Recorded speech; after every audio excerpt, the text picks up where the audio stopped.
On a night covered with lightning, the day of awakening had arrived, and in the S-rank death lair, the oldest of existences, the first S-rank dungeon appeared on the Blue Star, and for decades, the death lair remained unconquered. Countless powerful warriors met their deaths there, but this time, Su Ming challenged the death lair alone and slew the strongest god-level aberrant beast. However, the people who were also there wanted Su Ming to stop clinging to life and hand over the divine artifact. One of the guys calls Su Ming the god of massacre and warns that his luck has run out. Another guy emphasizes that because Su Ming is a hero of humanity, they will give him a quick death, and that he should just say where he hid the divine artifact. Su Ming grips his sword and, while releasing power, comments that he never imagined everyone there would ambush him at the exact moment he cleared the dungeon just to steal the divine artifact. So he wants to know if that had been their plan from the beginning. Zhang Tang steps forward while equipping his powerful weapon. Then, he raises it high and asks Su Ming to hand over the divine artifact, stressing that, for the sake of their past brotherhood, he will not eliminate him. Having said that, he laughs and emphasizes that he will only destroy his powers. Su Ming also laughs and comments that he thinks he must have gone blind, because since he was 18 years old, he had always treated Zhang Tang as a brother, fighting side by side all these years that have passed. Then he says that he did not see how poisonous he truly is. Having said that, he raises his sword and begins to release great power. Su Ming also comments that if they want to test the power of the Ring of Defiance, then they should all try to take it, but he stresses that he doubts any of them have what it takes to do so. One of Zhang Tang's lackeys is surprised and comments that the power he is feeling is undeniably that of a divine artifact. Another says there is no time to lose, and that everyone should eliminate Su Ming once and for all and search for the divine artifact he hid. But Zhang Tang says that Su Ming currently has the power of the divine artifact, and because of that, he thinks they cannot simply act impulsively. Yet even so, he knows the plan is one step away from completion. At that moment, someone appears above calling out to Su Ming, who in turn is confused by what he is seeing. There is already a woman heading toward him. As soon as she reaches the ground, she hugs Su Ming, and he wants to know what she is doing there. She says that she heard someone was conspiring against him, and because of that, she was very worried. Su Ming smiles and comments that he is fine since he has already obtained the divine artifact. Then he looks ahead and stresses that everyone there are partners, but emphasizes that he only did not understand one thing since Zhang Tang's group discovered his exact location. At that moment, the woman lands a critical blow on Su Ming, who in turn cannot believe that she did that and asks why. Zhang Tang becomes excited, shouting that the plan was a success, and informs that the final catalyst is already in place, and that, therefore, they should activate the imprisonment formation. And as soon as they activate it, a magic circle appears around Su Ming, who is completely perplexed, since he knows that the cursed seal he is seeing belongs to Ren Xiaoman, but wonders if she betrayed him a long time ago. Zhang Tang says that what Su Ming is witnessing is the imprisonment formation they prepared just for him, and that he can no longer channel powers. Ren Xiaoman apologizes to Su Ming and informs that, to be honest, she only stayed with him because of Zhang Tang. Then, while her ability continues to take effect, she says that when she saw that he awakened a 9-star talent, she knew she could simply use him to obtain the divine artifact. Su Ming becomes furious and starts shouting and trying to break the imprisonment formation. However, Zhang Tang tells his lackeys to attack the MC immediately until a skeletal arm emerges from the ground and another woman appears, conjuring her summons and blocking everyone's advance. Su Ming is surprised to see who it is and asks what she is doing there. Ji Yao turns around and asks Su Ming not to give up, saying that he cannot let despicable cowards obtain the divine artifact. Zhang Tang shouts that another one has appeared seeking to be eliminated, then informs that there are dozens of masters there, and that not even an emperor descending from the heavens could save them. Having said that, everyone charges forward again.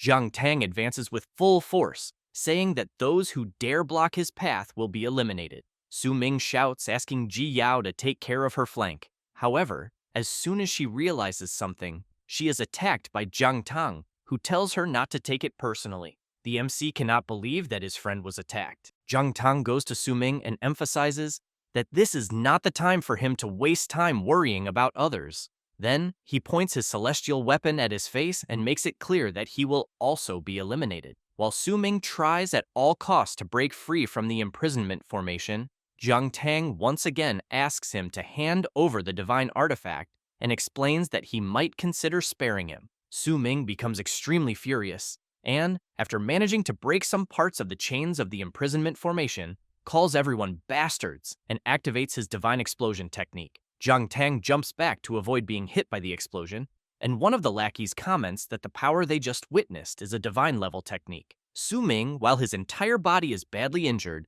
goes to Ji Yao and asks why she appeared, saying that he failed her so many times. Ji Yao places her hand on the MC's face and with great difficulty speaking, says that if they have to die, then she thinks they will die together. However, out of nowhere, a sword falls from the heavens, stabbing fiercely into the ground, and while everyone watches it, Su-ming picks up his friend in his arms and says that on that day, he, the god of massacre, swears completely that if he is reborn, he will hunt all of them to the ends of the world. Ren Xiaoman asks what the MC is trying to do. Jiang Tang is surprised and explains that it seems Su-ming is trying to drag the divine artifact back to the death lair with him. And while Su-ming stands at the edge of a cliff, Jiang Tang shouts for his lackeys to stop him and take the divine artifact. However, the MC jumps off the cliff, and while he is falling with his friend, he tells Jiang Tang that if he really wants the ring, then he should go try to get it. At that moment, the divine artifact begins to shine intensely, and after some time, the MC sees a glow and wonders if he is dead, until, upon waking up, he wonders where he is.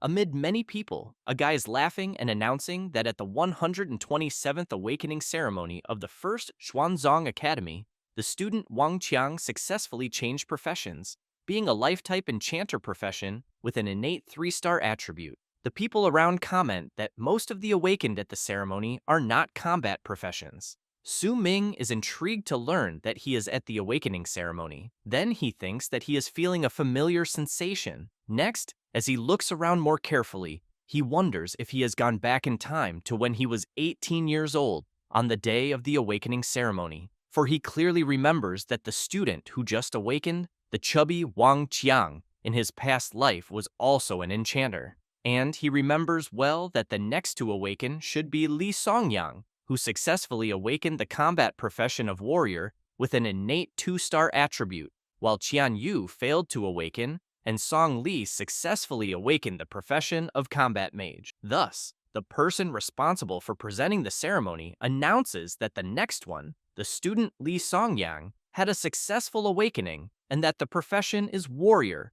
with an innate 2-star attribute. Then he announces that Qian Yu unfortunately failed to awaken, and finally, Song Li, who had a successful awakening, being of the combat mage profession. The guy who had regained consciousness thinks that it truly happened just as he remembered. Then he becomes happy to know that he is truly back. And as he recalls what happened in his past, he reflects that this second chance was the will of the heavens to rewrite all of his regrets.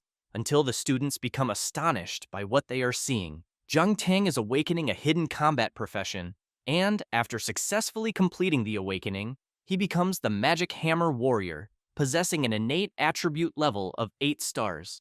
One person comments that the first hidden combat profession has appeared. Another emphasizes that this was already expected of Jiang Tang, the young master of the Jiang family, since his father is a war emperor and his mother a magic warrior. The MC keeps thinking about Jiang Tang. Then, while the presenter congratulates him and says that Xuanjing Academy has produced an 8-star genius right at the beginning of the year, someone taps the MC on the back and comments that he was there all this time. He turns around in surprise. Su-ming sees that it is Ji Yao, and she comments that she has been looking for him for a while. Then she asks why Su-ming looks surprised. He replies that it is nothing, and that he just wanted to congratulate her in advance. Ji Yao does not quite understand and asks why he is congratulating her. Su-ming remembers what happened in his past life. Then he replies that she will understand when she goes up on stage. At that moment, the presenter calls for Ji Yao, and she is quite surprised to learn that it is already her turn. After she arrives at the spot to see whether she will awaken successfully, The presenter asks her to place her hand on the celestial star. As soon as she brings her hand closer, she becomes intrigued by something. The presenter becomes excited, commenting that another hidden profession has appeared. Having said that, he announces that Ji Yao has awakened a hidden combat profession, that of a necromancer, with an innate level of 7 stars. The students go crazy upon learning this and comment that the academy is extremely impressive that year. The MC smiles and thinks that it is exactly as he remembered and that next it will be his turn. Thus, the presenter calls for Su Ming. The people comment that after witnessing 2 awakenings of hidden professions, they believe a third one is impossible, in addition to knowing that Su Ming, from Class 1, is an orphan. The MC keeps in mind that in a world dominated by the awakened on Blue Star, the Dragon Country, decades ago, after the Day of Awakening, everyone who turns 18 can change professions by participating in the awakening ceremony, becoming one of the awakened who change the face of the world and possess the power to bend the rules, along with wealth and equipment capable of changing destiny. However, at the same time, they must face gigantic beasts and terrible calamities, as well as countless challenges. Su Ming, as he stands before the celestial star to see whether he will awaken or not, reflects that in his past life, as an orphan, he survived with help and scholarships, and that on the day of the awakening ceremony, he was fortunate enough to be blessed by the heavens, since a celestial phenomenon also appeared at the time. For he knew that in the end, he awakened with an innate attribute of 9 stars, the legendary profession, that of the god of slaughter. Thus, he places his hand on the celestial star and thinks that he will make everyone see him with different eyes. At that moment, the presenter begins to look extremely surprised upon seeing the type of energy, then wonders whether it will be the birth of a genius with an innate attribute of 9 stars or more. The people around are also dumbfounded and soon want to know whether it is truly possible for someone to awaken another hidden profession. Su Ming thinks that he needs to feel the runes again, but ends up becoming quite surprised and intrigued, since he is seeing the divine artifact, the divine ring of rebellion. Then, he really wants to know whether the artifact accompanied him on the journey back in time, until he becomes even more intrigued by a system screen in front of him, informing that the strongest Godslayer system has successfully bound itself, and that the system has bound a new profession to the MC. With that, the awakening is complete, and the mythical profession of the God of the Sword has been obtained. Su Ming reflects on the mythical profession of the God of the Sword that he has just obtained, and then begins to see an enormous sword-shaped form emerging from the celestial star. The presenter, extremely surprised, comments that for such a phenomenon to appear, he wonders what the hell the MC is changing professions into. One of the students comments that he thinks that if it is a combat profession, it would be quite incredible, and that if it is a life profession, it would be a complete tragedy, until another student asks if his friend is stupid because a phenomenon like the one they are witnessing could never be a life profession. Jung Tang becomes intrigued by something and, observing Su Ming carefully, wonders why he is not moving, while Su Ming is thinking that the profession awakened this time is that of the God of the Sword and not that of the God of Slaughter, as in his past life. And, while he clicks on the golden system, he knows that it is something different from his previous life. After the MC places his fingerprint on the system, it informs that he has been identified and that the target Su Ming has been confirmed. Then it informs that the awakened profession is that of the God of the Sword and that the golden talent is the sublimation of all things. Su Ming is surprised by this golden talent, since he has in mind that this is even greater than the 9-star profession level he awakened in his past life. Thus, he smiles and thinks that if this is really the case, he believes he should surpass his past life God of Slaughter. Then he starts interacting with the system, and it informs that it will open the skill interface for Su Ming, but soon reports that no skills have been awakened. The MC cannot believe this, and begins to search like a madman through his system to see if he has at least one skill. The people around start wanting to know what Su Ming is doing there, since he seems nervous. Desperate, the MC realizes that he does not have any skills and wonders what the difference is compared to before awakening and whether the system is mocking him. Then the system informs that the MC will be receiving feedback and that it will continue to guide him. However, an error occurs, as identification of the ring is required. Su Ming becomes intrigued when he sees a ring appear in his hand, which soon begins to glow, and the system notifies that the divine ring of rebellion has been successfully identified. A huge radiance begins to emerge and grows increasingly stronger. People comment that the fluctuation is extremely intense. The person responsible for presenting the awakened, extremely surprised, asks whether the awakening is complete until he becomes completely shocked upon seeing that the MC's innate talent is an astonishing 10 stars. Thus, he informs everyone that Su Ming's profession change is to a hidden profession, that of sword controller. The students are stunned to see that the innate attribute is 10 stars, since they know that this is the talent level of the top-ranked individual. Another student comments that he thought Zhang Tang's 8-star magic hammer warrior was already terrifying, but now there is a 10-star level. The old man comments that the year they are in is truly a year of developing talents for the academy, since not only have several students with hidden professions appeared, but there is also a chosen of the heavens with a 10-star innate attribute. He also emphasizes that although the potential of the sword controller profession is not so outstanding within the swordsman category, Su Ming possesses a 10-star innate attribute talent,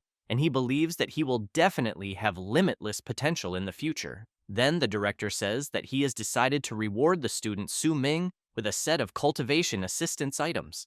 And as he walks among the students, Su Ming hears various things. One of them is that someone thinks the sword controller is a waste of innate talent, since the sword controller is considered the very bottom among the swordsman category. In addition, the swordsman category is inherently a close-range profession, while the sword controller can operate both at close and long range, needing to cultivate both physical and magical attacks. And that although it can use long-range attacks, this causes the original close-range cultivation resources of the swordsman to be divided, making combat power very mediocre, being a completely weak profession. Su Ming only thinks that, in their eyes, the sword controller is just trash, until Ji Yao runs over to her friend and offers her congratulations. The MC comments that he is also very happy for her and congratulates her. Ji Yao says that all the students are talking nonsense, since she thinks that being able to awaken a 10-star talent makes Su Ming truly amazing, and that although the sword controller profession is a bit weaker in the early stages, she believes that with her friend's talent it will definitely not be a problem. He thanks her and says that he did not take the others' words seriously. Then he says that their reaction is exactly what he wanted. At that moment, the director calls for Ren Xiaoman. Zhang Tang comments that he is sure she will succeed, just like many other students. Ji Yao comments that Xiaoman is very popular, since that was already expected of the school beauty. However, upon seeing the MC leave without saying anything, she says that the ceremony is not over yet. He replies that he is not the least bit interested in the result, since he has in mind that in his past life this woman used his talent and in the end did not hesitate to betray him. And while she goes to learn her awakening result, Su Ming thinks about the words he said before, in which he stated that he would take revenge for being betrayed. Upon arriving at the city center, he thinks that in this life everything about daily life seems unchanged except for his awakened profession. Then he sees in his system the total concealment skill, capable of hiding or rewriting one's own information, such as equipment, profession, and skills. Su Ming thinks about this skill, since he has in mind that this is one of the 4 skills he brought from his past life. Then, he remembers the ring and keeps observing it in his hand. Then the system informs that it will be loading the divine artifact Ring of Rebellion, and, after loading, informs that the MC has inherited part of the abilities of the God of Slaughter profession. Su Ming becomes confused about his new God of the Sword profession having abilities of a God of Slaughter. Then, he checks his status, currently having 10 points in strength, 10 in constitution, 10 in agility, 10 in spirit, and 10 in luck, being at level 1. His profession is God of the Sword, of legendary grade and unique in the world. His talent is the sublimation of all things, and his skills are God of Slaughter Strike, Total Concealment, Divine Shadow Step, and Eye of Perception. The MC reflects that a common man is innocent, but possessing a jade ring becomes a crime, and that to avoid being used by others again like in his past life, it is because his current strength is still insufficient. Thus, since the 10-star talent cannot be hidden, he concludes that he must hide the information about his God of the Sword profession and that he will firmly seize this chance to be reborn. Then he thinks that according to his past life's experience, on the day after the awakening ceremony ends, the novice dungeon challenge will arrive. However, he knows that the novice dungeon is not a challenge, and that therefore, to level up faster and obtain better equipment, he must challenge the most difficult boss he has in mind. But before that, he needs to get his hands on a good weapon first. Meanwhile, in a luxury hotel, Jiang Tang and Ren Xiaoman are kissing. Then she comments that he is very bad since the awakening ceremony had barely ended and he was already taking her to a place like that. Jiang Tang asks her not to mention the awakening ceremony because Su Ming completely stole his spotlight. Ren Xiaoman asks him not to be angry, but comments that although that Su Ming is just a sword controller, the attributes he awakened are very high, and that he will definitely have great value of use in the future. Jiang Tang becomes confused and asks what she is trying to say. Ren Xiaoman takes out her phone and asks him to take a look. Jiang Tang becomes quite surprised by what he sees. She then comments that if they lure the MC a little, she thinks he will definitely bite the bait and be useful to them in the future. After a few hours in the city center, the MC arrives at a place where a woman welcomes him and informs that this is the weapon shopping area on the 12th floor and wishes the customers a pleasant shopping experience. As soon as he enters, Su Ming looks around and thinks that it seems the awakening ceremony of that year at the nearby schools has already ended, since the awakened students are all there preparing for the novice dungeon test the next day. Su Ming hears a student desperately wanting a weapon, but his friend tells him to forget it, since as newly awakened students, they would have no way to buy such an expensive weapon, and that they should just use their awakened abilities to work like dogs and earn money in the future. The MC then sees several people in front of a sword, saying that it is the Tyrant's Frost Sword, which was recently forged by a high-tier player. But even so, they still cannot believe that its market price is 1 million coins. Su Ming walks along and thinks that he knows this weapon is fake, because he remembers it from his past life, and that the gang of merchants who sold these counterfeits were all arrested, until he hears someone asking him to wait. A woman, accompanied by several bodyguards, wants to know if the MC is Su Ming. He becomes intrigued and immediately wants to know who she is. She takes out a card and says that she has not introduced herself yet, then says that her name is Jiang Lan and that she is the vice director of the Jiang'an conglomerate. Su Ming takes her business card and, after observing it for a bit, comments that he thinks he knows her from somewhere. Jiang Lan calls to the MC once again and says that on behalf of the Jiang'an conglomerate, she will cover all of his expenses there that day, but that she hopes he can do a favor. Su Ming, suspicious, wants to know what kind of favor it would be. She asks one of her bodyguards to take out a photograph,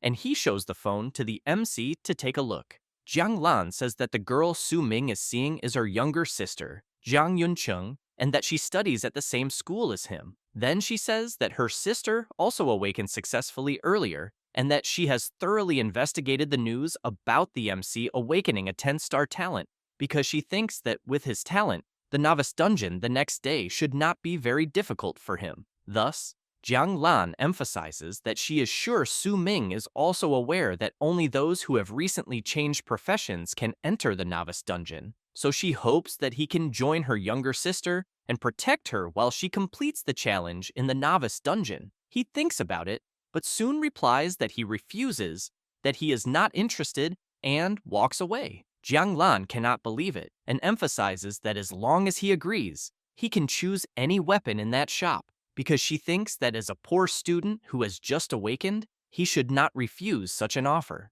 Thus, Su Ming points to a sword and says that he wants that one, then says that it is the Tyrant's Frost Sword, worth 1 million. Jiang Lan is completely stunned and comments that he is trying to make things difficult, then asks whether the MC really thinks it is worth 1 million with its current stats. Su Ming asks whether she was not the one who said he could choose whatever he wanted, because he thinks that if she is not willing, it is better to forget the deal. Then he comments that there are many things for which one cannot take shortcuts with mere financial power, so he asks Jiang Lan to have her sister do her utmost to prepare for the novice dungeon test the next day. While Jiang Lan stops the bodyguards from doing anything to the MC, she comments that this is quite interesting and that they will consider their offense against the MC this time. And after they leave and the crowd realizes that Su Ming messed with the Jiang'an conglomerate people, he becomes intrigued by something, since he is seeing a message from someone. Upon opening it, he sees that it is from Ren Xiaoman. In the message, she asks whether he did not always say that he liked her, so he has ended up changing his mind, and she wants to see him that night on the rooftop of the school building. Su Ming keeps in mind that this is the same message from his past life, and that although he did not awaken the god of slaughter profession this time, Ren Xiaoman really has not changed at all. He already knows that at the same time in his past life, he had agreed and would see her there. After that, Su Ming goes to a place and asks permission from a saleswoman. She immediately asks how she can help him. He asks whether what he is seeing are raw sword stones that can randomly produce high-quality sword weapons. The saleswoman replies that yes, and says that the raw weapon stones there have a chance to produce silver-grade weapons. Then she emphasizes that the MC should understand that everything is based on probability, since most raw stones only produce lower-grade weapons, and that, therefore, she hopes he will consider carefully before buying. Su Ming comments that this is exactly what he wants. The saleswoman becomes a little confused upon hearing that. The MC approaches the raw stones and explains that compared to buying a silver-grade weapon at a high price that will soon become obsolete, betting on a stone there for a cheap price is the most suitable option. Su Ming reflects that instead of calling it a gamble, he thinks he should say that he can see the data inside the raw stones, since all of this is thanks to the second ability left to him by his god of slaughter from his past life, which is called Eye of Perception, because his eyes possess the true power of perception, capable of perceiving the fundamental information of all matter. Thus, after analyzing each of the stones, he picks one up in his hand and concludes that it will be that one, since compared to ordinary silver-grade weapons that sell for hundreds or thousands of advent coins, obtaining one at that moment for only 50 coins is an absolute bargain, especially since he knows this is perfectly suitable now that he has returned to being a poor student. At that moment, a guy appears at the door wanting to know if the MC is not the kid who just rejected the Jiang'an conglomerate. Then, more people enter the room, and a guy wants to know if what the MC has in his hands is not one of those useless raw weapon stones used for gambling on weapons. The blonde guy comments that he thought the MC was some kind of big shot with a lot of confidence, but seeing him reject a favor from a conglomerate just to mess around with useless stones, he thinks that in the end, he is just another idiot. Su Ming takes a deep breath and thinks that he knows the blonde guy and that his name is Yang Ding, the spoiled brat who specialized in bullying freshmen in his past life. After reflecting on this, the MC calls out to them and asks whether they dare to bet 5,000 advent coins that he can obtain a silver-grade weapon. They look at each other for a brief moment and soon start laughing, saying that the MC really is a complete idiot. Yang Ding says that these types of raw weapon stones have a 99.99% chance of producing trash,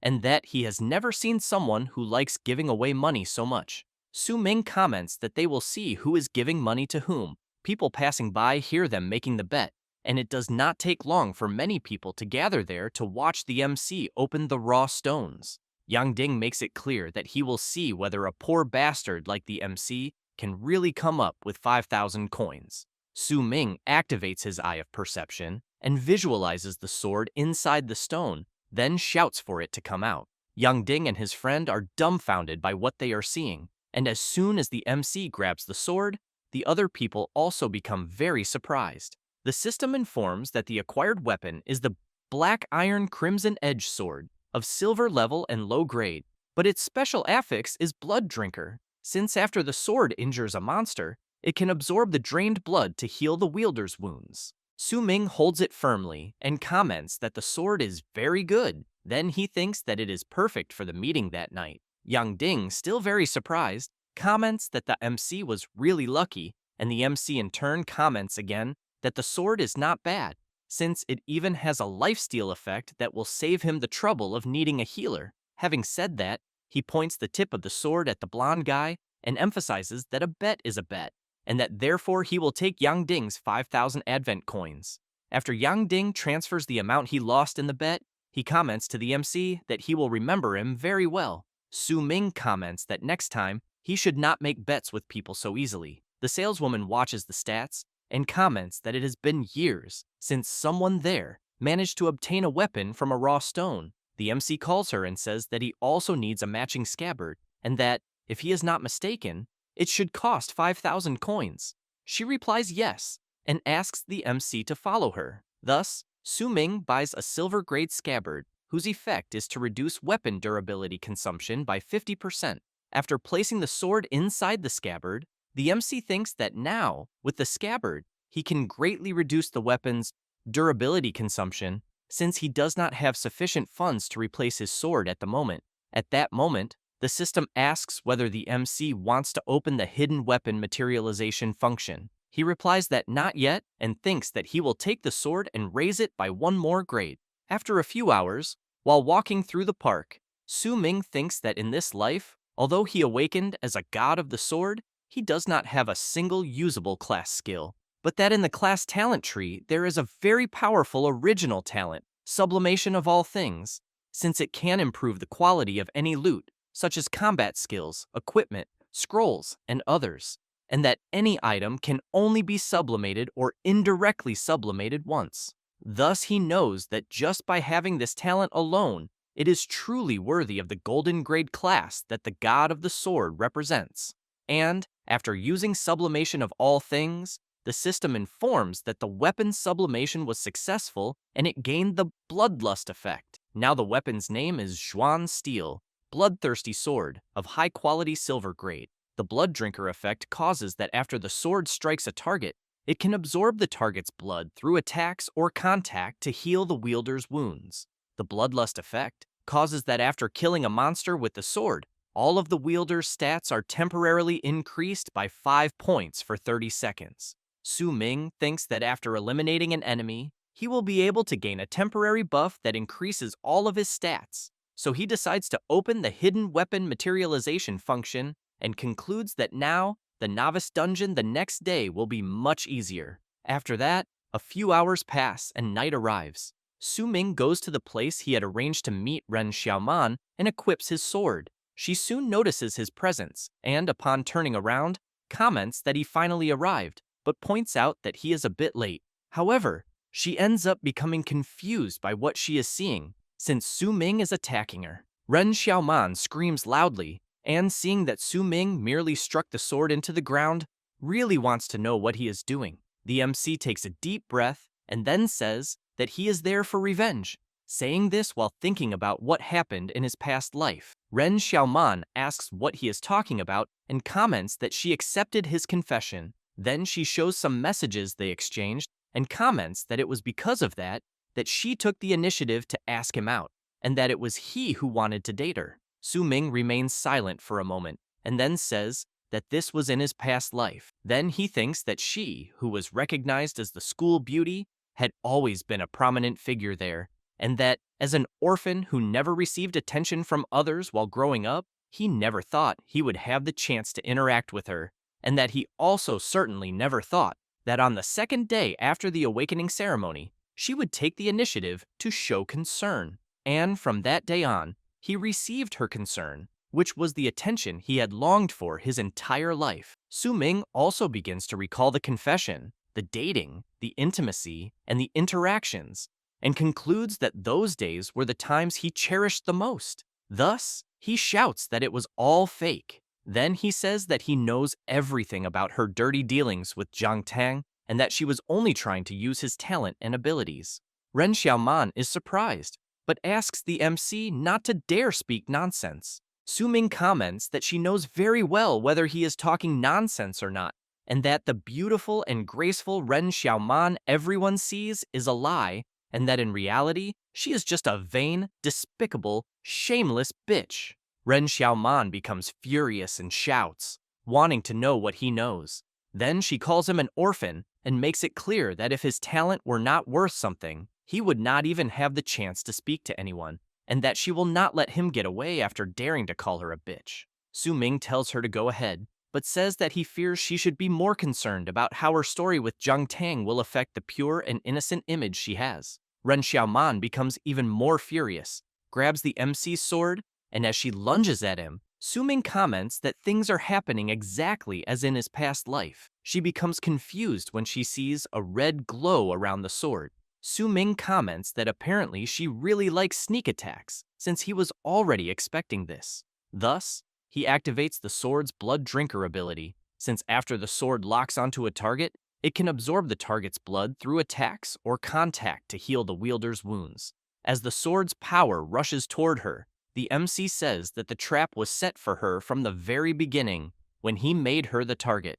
Ren Xiaoman is struck squarely in the face, and she screams loudly in pain. Then she screams, saying that her beautiful face has been disfigured. Su-ming comments that she ended up doing that to herself. Then he makes it clear that at that moment, it is the time for his revenge, and that he will have Zhang Tang eliminate her. However, he begins to recall some moments with her in his past life. Because of that, he unequips his sword, and, as he leaves, and she trembles on the ground, asks Ren Xiaoman to go back and tell Zhang Tang that he is welcome to come settle accounts, and that she should consider the cut she received as something caused by him. Before leaving, Su-ming thinks that this cut also severed that concern he once cherished. At that same moment, the MC receives a message asking him to accept the gift. The gift in question is a marrow strengthening pill, a combat gear package, and 10,000 Advent coins.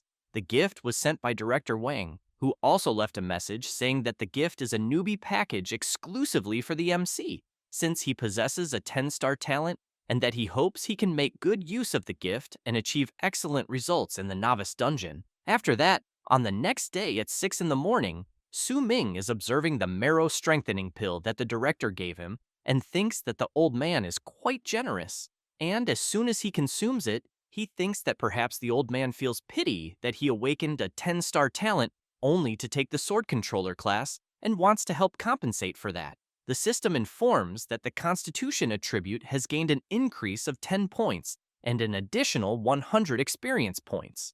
With that, Su-ming is promoted to a level 2 class holder and gains 10 free attribute points.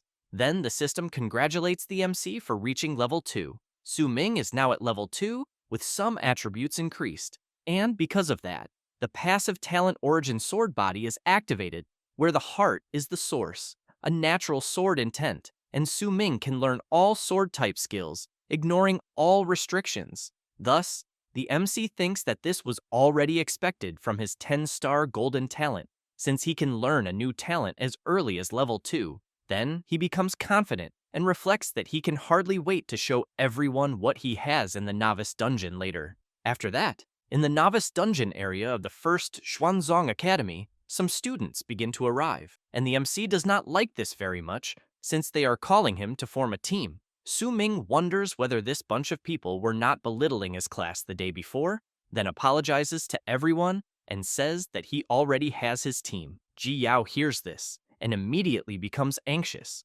wanting to know if he really already has a team. Then she says that she arrived early, hoping to be the first to form a team with him. Su-ming looks to the side and softly tells her that it is not true. Then he explains that what he is challenging is not for ordinary contribution rewards, and that if she formed a team with him, he would be worried that she might get hurt. Having said that, he emphasizes that he plans to challenge everything alone. She is surprised and comments that she understands.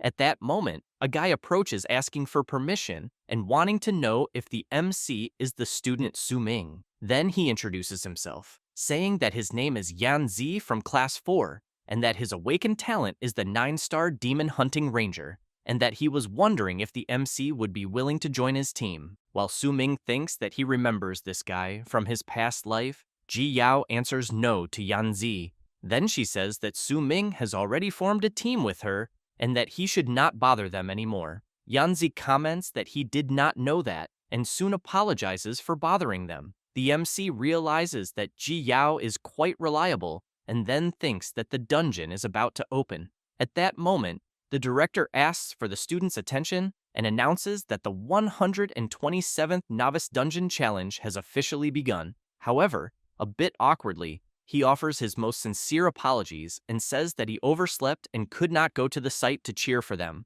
and that he can only do a live broadcast from his home to explain the rules of the novice dungeon to them. He explains that the one-day novice dungeon challenge is a trial that the newly awakened of that year must go through, and that each student has already been registered so they can be identified as soon as they enter the dungeon. He also explains that inside the dungeon, each challenger will gain points and settlement rewards based on their individual contributions in the challenges, and that to ensure a high survival rate, he thinks it is better for them to challenge the dungeon in teams, and that they only need to complete the dungeon challenge within the day to finish the first dungeon challenge of their lives after awakening. Then he calls to them once again and comments that the moment that decides their fate has arrived. At that moment, Ji Yao notices that Su Ming has disappeared. The director comments that he does not want to delay them any longer and announces that the dungeon is officially open.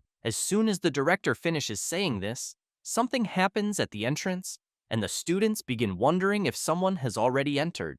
Others comment that they also saw someone entering and that it was the 10-star student, Su Ming. Already inside the dungeon, the MC thinks that this novice dungeon seems very familiar because it suddenly makes him nostalgic, since back then, he was both afraid and excited, recklessly running around just to gain more contribution points. At that moment, a voice announces to the new class holders of Blue Star that the multiversal massacre is about to begin, and that the place there is full of danger and opportunity. Then it informs them that to leave there and receive the rewards, in addition to obtaining sufficient contribution value by killing the regular boss, there is another more difficult method, a method that the MC has in mind, and that this time he will choose the hardest challenge, which is to kill the supreme hidden boss.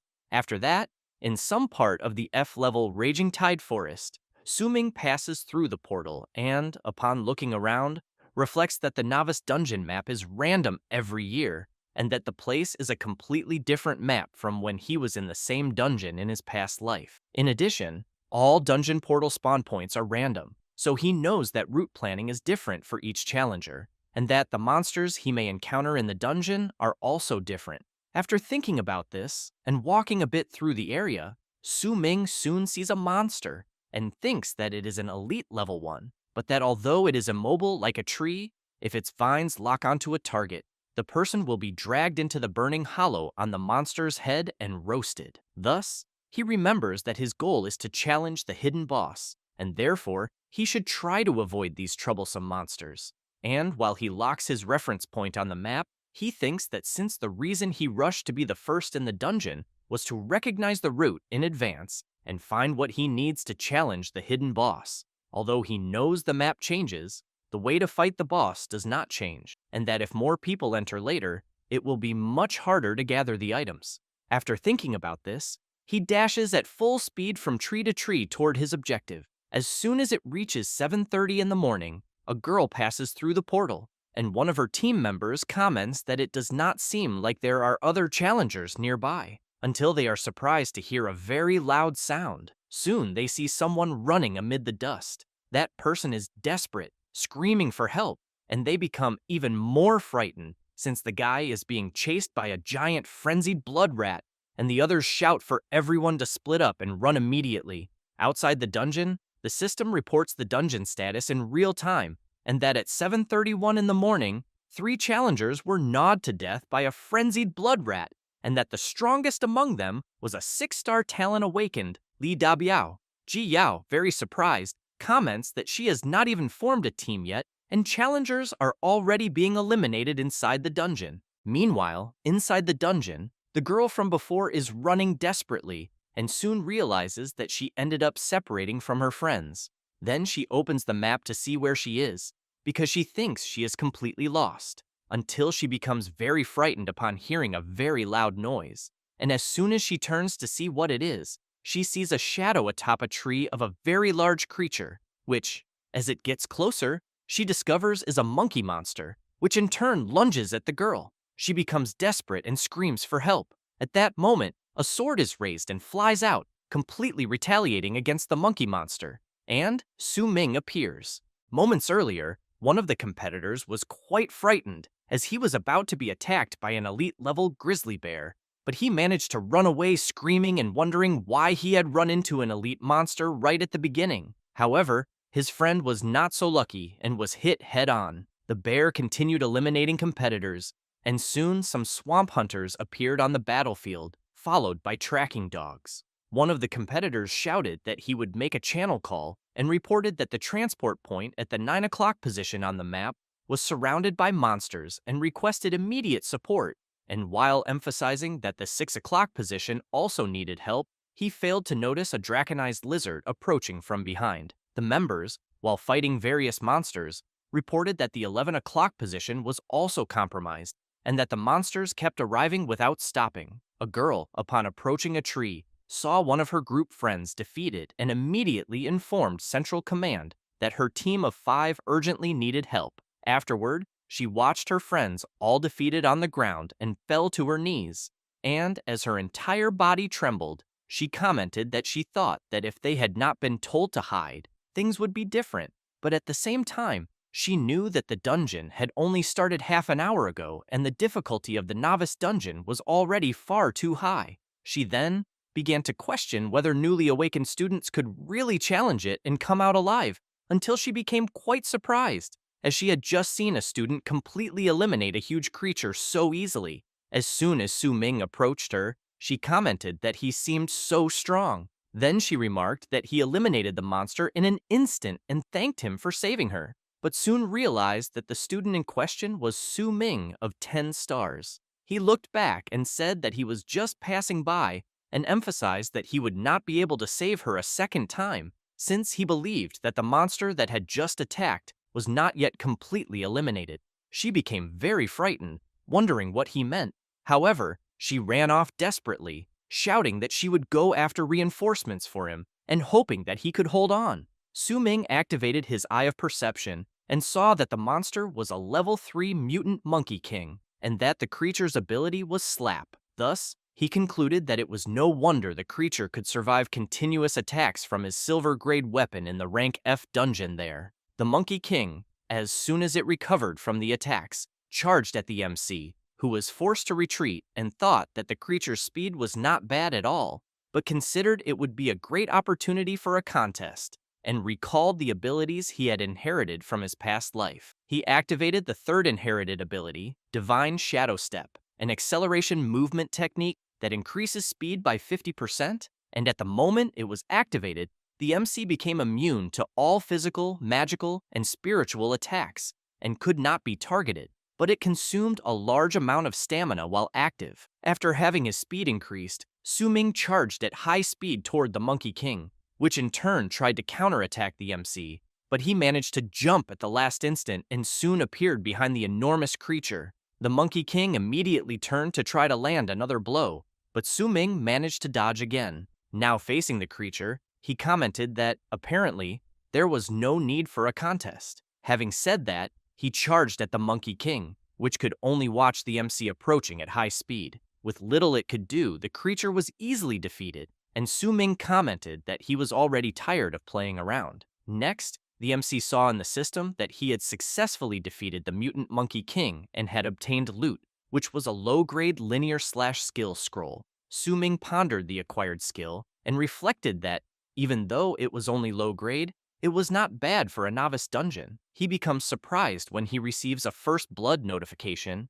Then he sees the system message informing that the level 2 sword controller player completed the first kill of the Mutant Monkey King in the Furious Tide Forest, and the title granted was First Blood.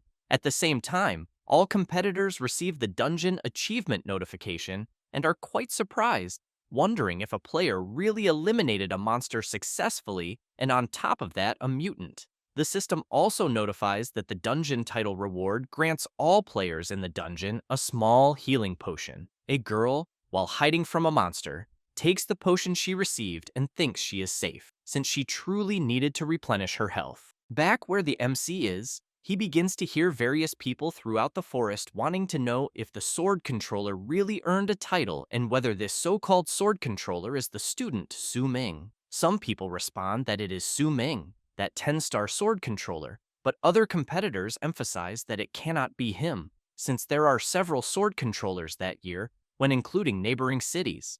But that, in any case, someone completing the first kill proves that all newly awakened students have the strength to clear the dungeon. The MC does not like hearing any of this at all. Then he thinks that he forgot that the title system in the game would expose his strength, and because of that, he believes he will have to be more careful from now on and use his total concealment ability to hide as much as possible. But he did not expect that even after half an hour of dungeon time, no player had eliminated a monster yet. Thus, he runs from where he is, but ends up facing several level 3 hungry wolves. Su Ming thinks this is perfect, since he has in mind that the wolf is one of the 3 classic mobs for novice leveling. So he believes he can test his new sword attack skill that he bought, especially because he knows he used his talent ability, All Things Sublimation, before to improve the low-grade linear/skill scroll he obtained by eliminating the mutant monkey. His system soon informs him that the All Things Sublimation ability was activated and a new ability was obtained, which is Sword Unsheathing Slash, in which it is necessary to sheath the sword, focus the mind, and attack in a single strike. The wolves begin to howl and move even closer to the MC, who in turn wastes no time and tests his new ability, delivering a slash that goes straight toward the creatures. After eliminating the first hungry wolf and gaining experience points, the MC continues eliminating all of them, always gaining several experience points. After eliminating them all with his new ability, the system congratulates Su Ming, as he managed to gain enough experience points to reach level 9, in addition to obtaining the title Hungry Wolf Legend. Next, he looks around and thinks that, using the property of Sword Unsheathing Slash, which allows long-range attacks, he can farm all the low-level hungry wolves. Then he sheaths the sword and reflects that the energy generated accumulated over a certain period of time can be quite efficient. Thus, he concentrates even more, and, upon quickly unsheathing the sword, delivers another slash that goes toward the remaining hungry wolves. However, something blocks the attack, which leaves the MC quite surprised, since an enormous creature has just appeared and repelled his attack as if it were nothing. The creature that just appeared is the level 10 Wolf King. Some moments earlier, after some groups formed to enter the novice dungeon, Ji Yao was excited about the group that had entered, and as soon as they passed through the portal, they were already engaged in a terrible battle against several monsters. One of the members grips the sword firmly and delivers an attack against one of the creatures, while some members are lying on the ground. After defeating the monster, the group members begin to receive shared experience, and soon the system informs them that they successfully defeated a mutant field rat, and everyone becomes excited, shouting that they finally eliminated a special monster, while one of them advanced to level 2. Another member of the group was surprised, as another notification had arrived about a player obtaining a first blood on a leader monster. However, upon realizing that the player was from the fisherman class, everyone became curious about what the hell that meant, especially being at level 9. 10 minutes earlier, while the MC was fighting the Wolf King, the creature was at half health. Su Ming launches another attack at the creature's back and prepares himself again. Then he leaps, saying that the creature should not think that just because it is a Wolf King, it is a big deal. Having said that, he prepares his attack and delivers it, striking the Wolf King head-on. The system congratulates Su Ming for eliminating the Silverback Wolf King and informs that he obtained 500 experience points, in addition to reaching level 10, gaining 145 points in Sword Unsheathing, Slash Proficiency, 100 points in Swift Thunder, Sword Art Proficiency, and the loot obtained was the Iron-Cutting Clawbone and the Wolf King's Heart. In another area of the dungeon, a blonde boy is trying to eliminate one of the creatures, until he comments that he spent a tremendous amount of effort and finally dealt with the pack of hungry wolves. One of his friends comments that, luckily, the attack boost scroll rewarded by the dungeon title arrived in time, so he thinks that if it were not for that, they probably would have been eliminated. Young Ding becomes irritated upon hearing about the level 9 fisherman and says that there must be some problem with the novice dungeon, as he wants to know how a life skill master could reach level 9 so quickly, since he thinks this is practically mocking them, the players. Having said that, he slams his sword hard onto the ground and then comments that the damage of his broken novice cleaver is very low, and that if he had not been tricked and lost money to the MC at the weapon shop that time, he could at least have obtained a silver-grade weapon. The shaved head guy laughs and says that Su Ming is way too lucky, which makes Yang Ding furious upon hearing it, and he soon shouts for his friends to shut up, especially since he was the one who tanked the damage the whole time and still shared experience with them. And after eliminating so many wolves, he only reached level 2. And as soon as he thinks about the MC, he comments that he is extremely angry, but that he does not know whether he has already entered the dungeon, because if he encounters him, he swears he will destroy him and vent all his anger. Yang Ding's friends ask him not to get angry, since everyone there reached level 2, and because of that, they think that if they continue farming hungry wolves, it will become even easier. Meanwhile, the MC is standing still observing his system, as it is informing him that a primary class change task is being triggered and that the content of the task is randomly selected based on the MC's real situation. Su Ming knows that in this life the first class change task is still triggered at level 10, and that the most important thing is that the opportunity has arrived, since in his past life, when he reached level 10, it was already after he had left the novice dungeon. Therefore, the first class change task, randomly updated, corresponded to an E-rank dungeon of higher difficulty that he was challenging at that time. But he knew that during that period, he could not complete a challenge of the same level no matter what, and even had to spend a good amount of time grinding up to level 15 before returning to complete the first class change task. And because of that, in the end, it greatly reduced the benefits of the rewards he received from the first class change task. However, he believes that this time it will be different because he leveled up to 10 while still inside the novice dungeon, and due to that, he believes things can be different.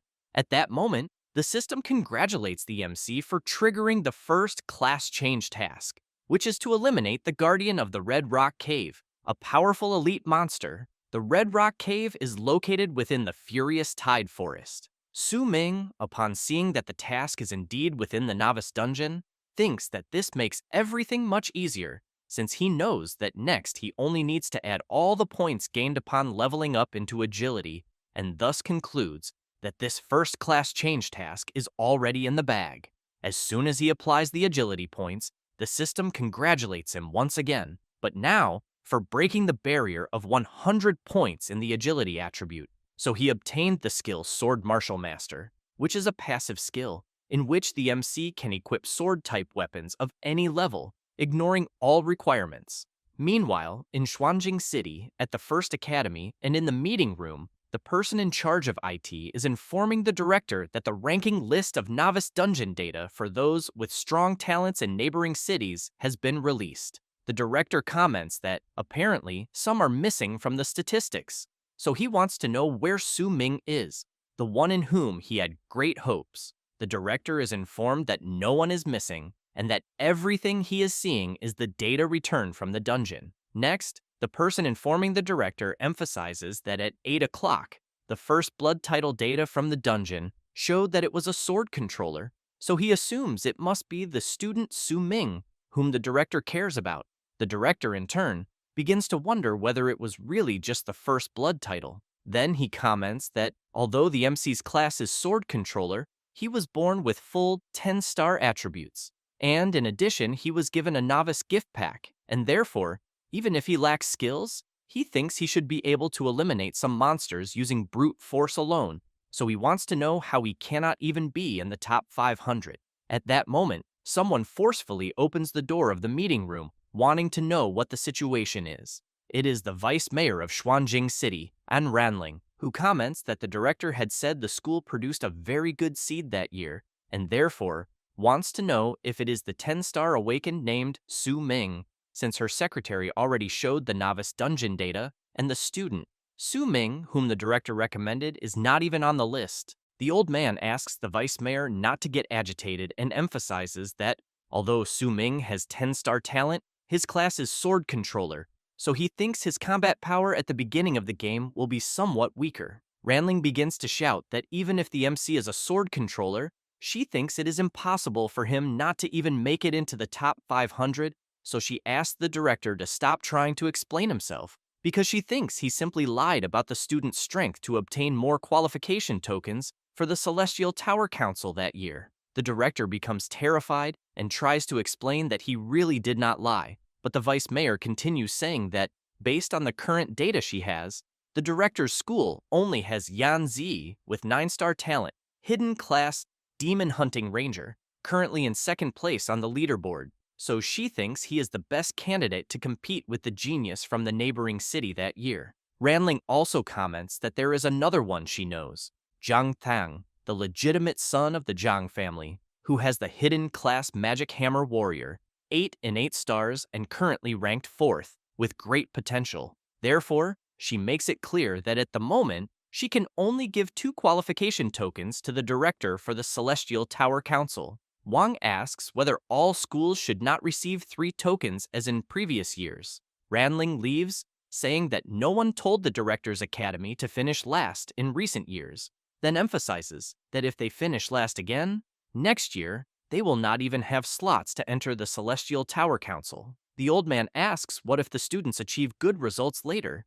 The vice mayor replies that they will take that into account at the time, and since she is busy, she leaves. After she leaves, the director and the others in the room remain silent, but as soon as he looks at the qualification tokens, he comments that the Celestial Tower Council is an important means to accept tasks, obtain rewards, and improve strength, and therefore the Academy cannot lose the qualification to enter the Celestial Tower Council. However, he originally thought that with a 10-star awakened student, they could secure 1 more token, and in the end, they ended up with 1 less. Thus, the director hopes that Su Ming will give his best and not disappoint him. Meanwhile, the MC has just arrived at the entrance of the Red Rock Cave. He sees that the map indicates the task is there, and that, fortunately, he did not encounter any troublesome, small monsters along the way. And after entering the cave, he knows that he did not visit the place he is in during his past life, so he does not know what monsters might appear,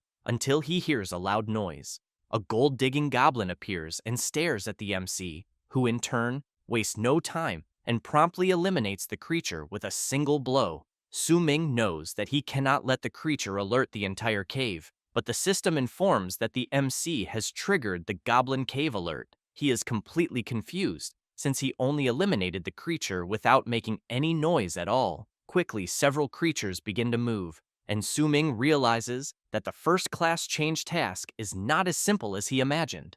As soon as several monsters appear in front of him, the system warns that the goblins inside the Red Rock Cave will launch a fierce attack against the MC. While eliminating some of them, the MC knows that the goblin mode is a type of self-indulgent lifestyle that deviates from social norms and lacks guilt, manifesting as laziness, sloppiness, or greedy behavior. But even so, having no other alternative, he continues fighting non-stop. However, he soon has to run, because he knows that although their level is not high, they win by sheer numbers, and when he looks at his sword, he does not know if its durability will hold up, until he notices something and sees an enormous creature about to deliver a powerful blow. Su Ming jumps at the last instant to avoid being hit, but the goblins soon prepare arrows to attack Su Ming while he is in the air, and as soon as the creatures begin firing the arrows, the MC tries to deflect them with his sword, but because there are so many arrows,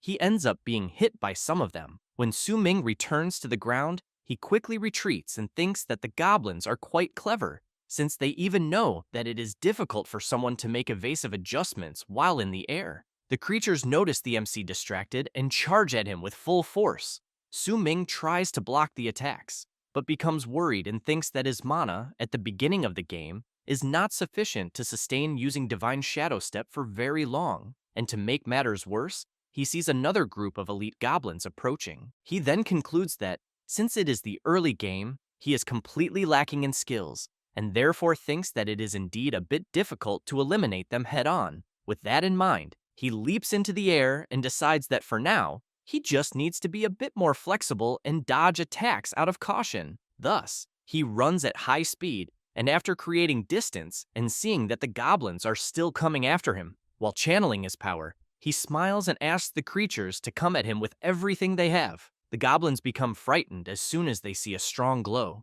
After channeling his power, Su Ming activates the sword unsheathing slash skill and delivers his powerful attack. The goblins cannot even attempt to defend themselves and are completely defeated. Su Ming continues advancing, thinking that as long as he secures the advantage of height, he knows there will be no problems. As he delivers another linear slash, he thinks that he will be able to make maximum use of his sword unsheathing slash. After some time eliminating goblins, the MC stops in front of the elite grade goblin captain and comments that, apparently, only it is left. Meanwhile, outside the Red Rock Cave, one of Yang Ding's friends is hiding and, looking at the cave entrance, comments that when he was exploring the path, he heard sounds of fighting coming from inside the cave ahead. Yang Ding tells his friend not to be ridiculous, since the system description informs that the area ahead has monsters of level 7 and above, so he wants to know who would dare challenge the interior of the cave. The bald man emphasizes that he really did hear sounds of fighting coming from inside. At that moment, the blonde boy is surprised by something and then comments that, apparently, someone is coming out of the cave. The shaved head guy wants to know who dares to farm monsters there at that moment. Yang Ding becomes even more surprised since he sees that it is the MC, the guy who won the bet at the weapon shop. Su Ming looks at his system and thinks that the first-class change mission was quite interesting but also very dangerous, until he notices something. Yang Ding is charging at him with full force. Su Ming dodges the first attack, which leaves the blonde boy quite surprised, but he soon shouts for his friends to surround the MC and not let him escape. After being surrounded, Su Ming makes it clear that he was not planning to run away at all. Yang Ding comments that Su Ming caused him a huge loss a few days ago, and that the MC can only blame himself for having the bad luck of running into him there. The MC finds this strange and soon wants to know who they are. The blonde boy cannot believe this, and the shaved head guy comments that Su Ming completely forgot about them. Yang Ding becomes furious and shouts that the MC really forgot about winning 5,000 Advent coins.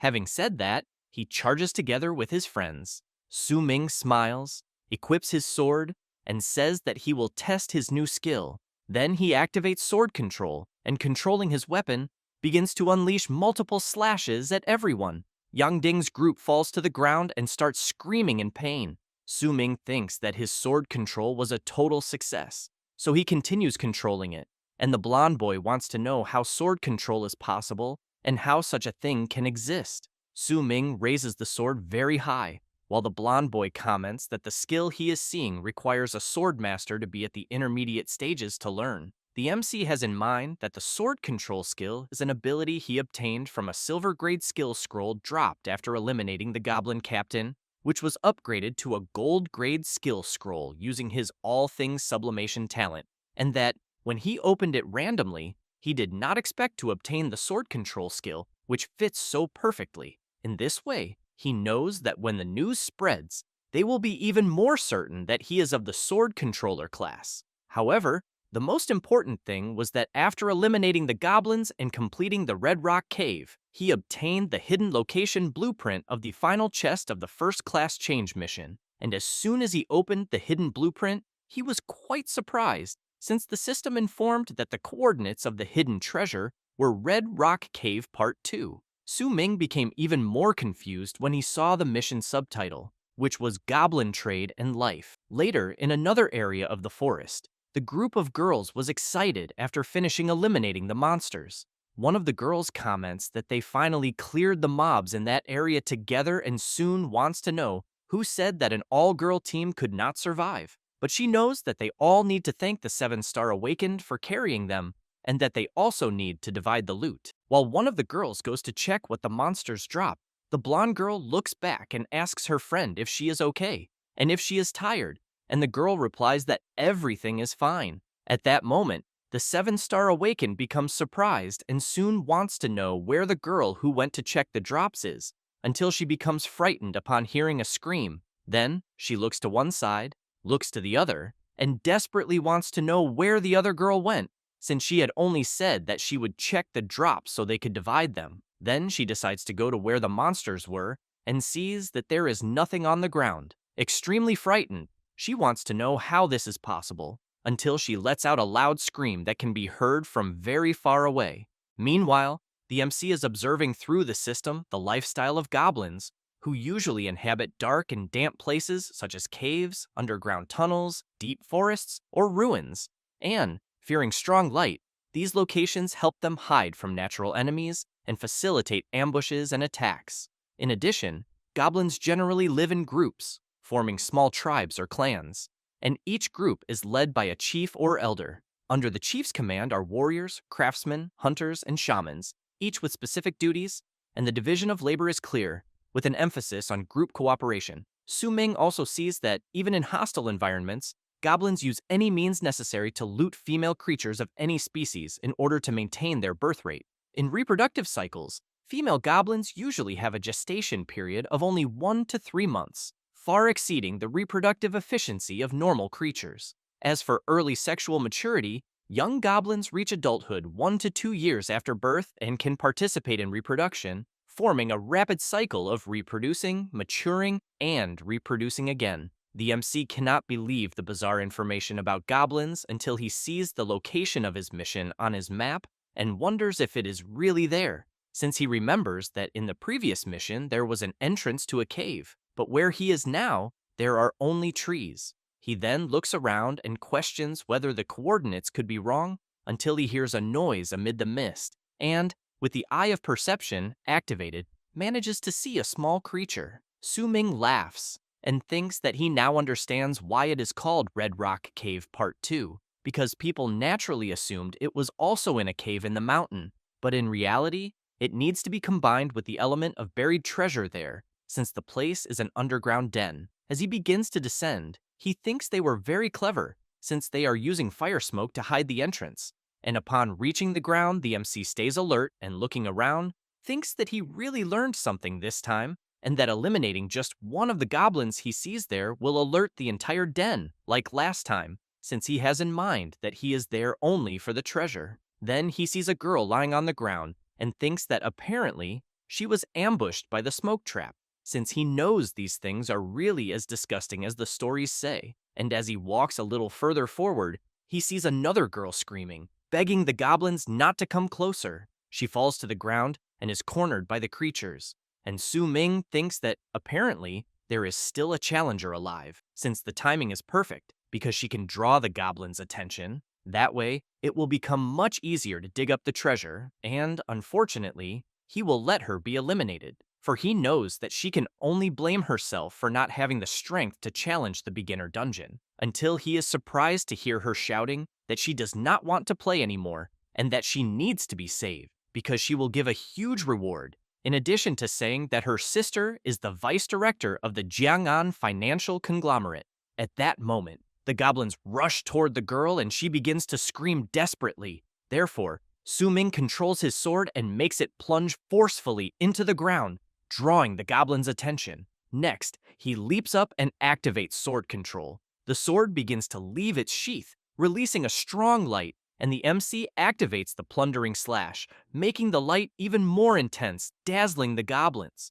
As they run away, Su Ming thinks about the goblins' lifestyle, and that he will exploit their weakness against light, because the energy released when the plundering slash is unsheathed comes with an intense glow, and as long as he does not eliminate a single goblin, he thinks he will be fine. At that moment, the girl falls to the ground and soon comments that she no longer has the strength to run. Su Ming stays alert, thinking that he cannot alert the other goblins in the den, and, upon noticing that the creatures are no longer chasing them, concludes that it is exactly as he had thought.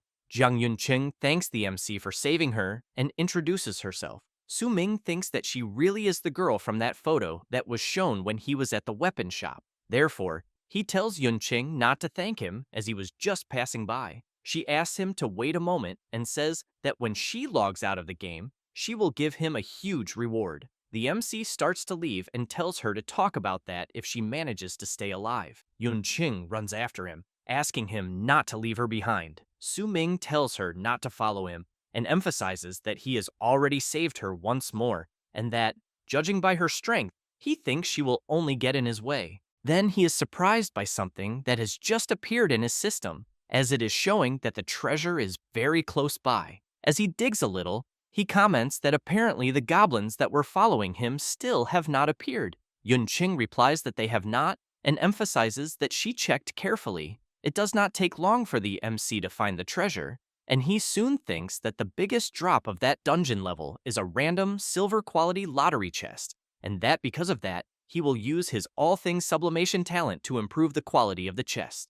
As soon as he does this, Yunqing looks to the side when she sees a strong light and is completely impressed, since she is seeing in the MC's hand a low-grade gold lottery chest. Su Ming keeps in mind that, as the name itself indicates, lottery chests have a high probability of randomly drawing higher-tier items, skill books, or equipment, and, as the chest begins to open, both of them become curious to know what will be drawn. It does not take long, and the system congratulates the MC and informs him that he obtained the Shadow Flow set and the Soul Healer skill scroll. Su Ming is stunned, commenting that he worked so hard on the first-class change mission for that extra reward and only got this. He knows that the Shadow Flow set even seems decent, but he wants to know what the hell this platinum-grade Soul Healer skill scroll is, which exceeded expectations since it does not match his class at all. A little embarrassed, Yunqing asks if it is not because she is there, then says that her awakened class is a 7-star soul healer,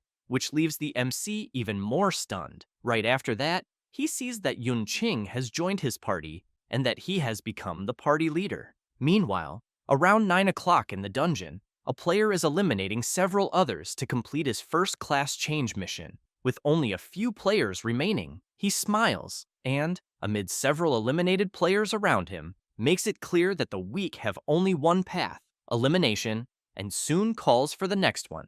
Ji Yao gets ready and summons her skeleton. After that, some time passes, and Ji Yao is trying to escape from the player who is following her. She starts climbing a rock and keeps hoping not to be found. The player gets very close to her but cannot find her, until Ji Yao unintentionally makes noise by stepping on some stones, which soon draws the player's attention, and he leaps toward her. Ji Yao jumps backward to avoid being hit by the attack, but ends up suffering some cuts on her arm. The player comments that he never expected that she, a little chicken, could last so long against his hunt.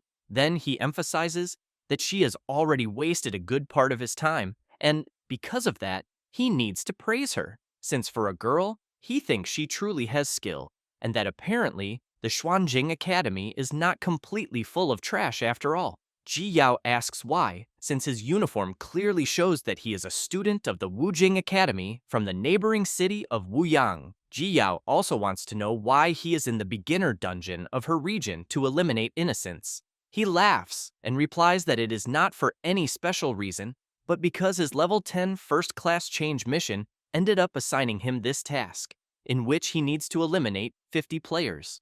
Ji Yao is surprised to hear this, and the player continues by saying that with a mission like this, he cannot simply go around eliminating everyone in the dungeon region of his own city, and therefore had no choice but to fly to the beginner dungeon of her region in his private jet and eliminate everyone he finds.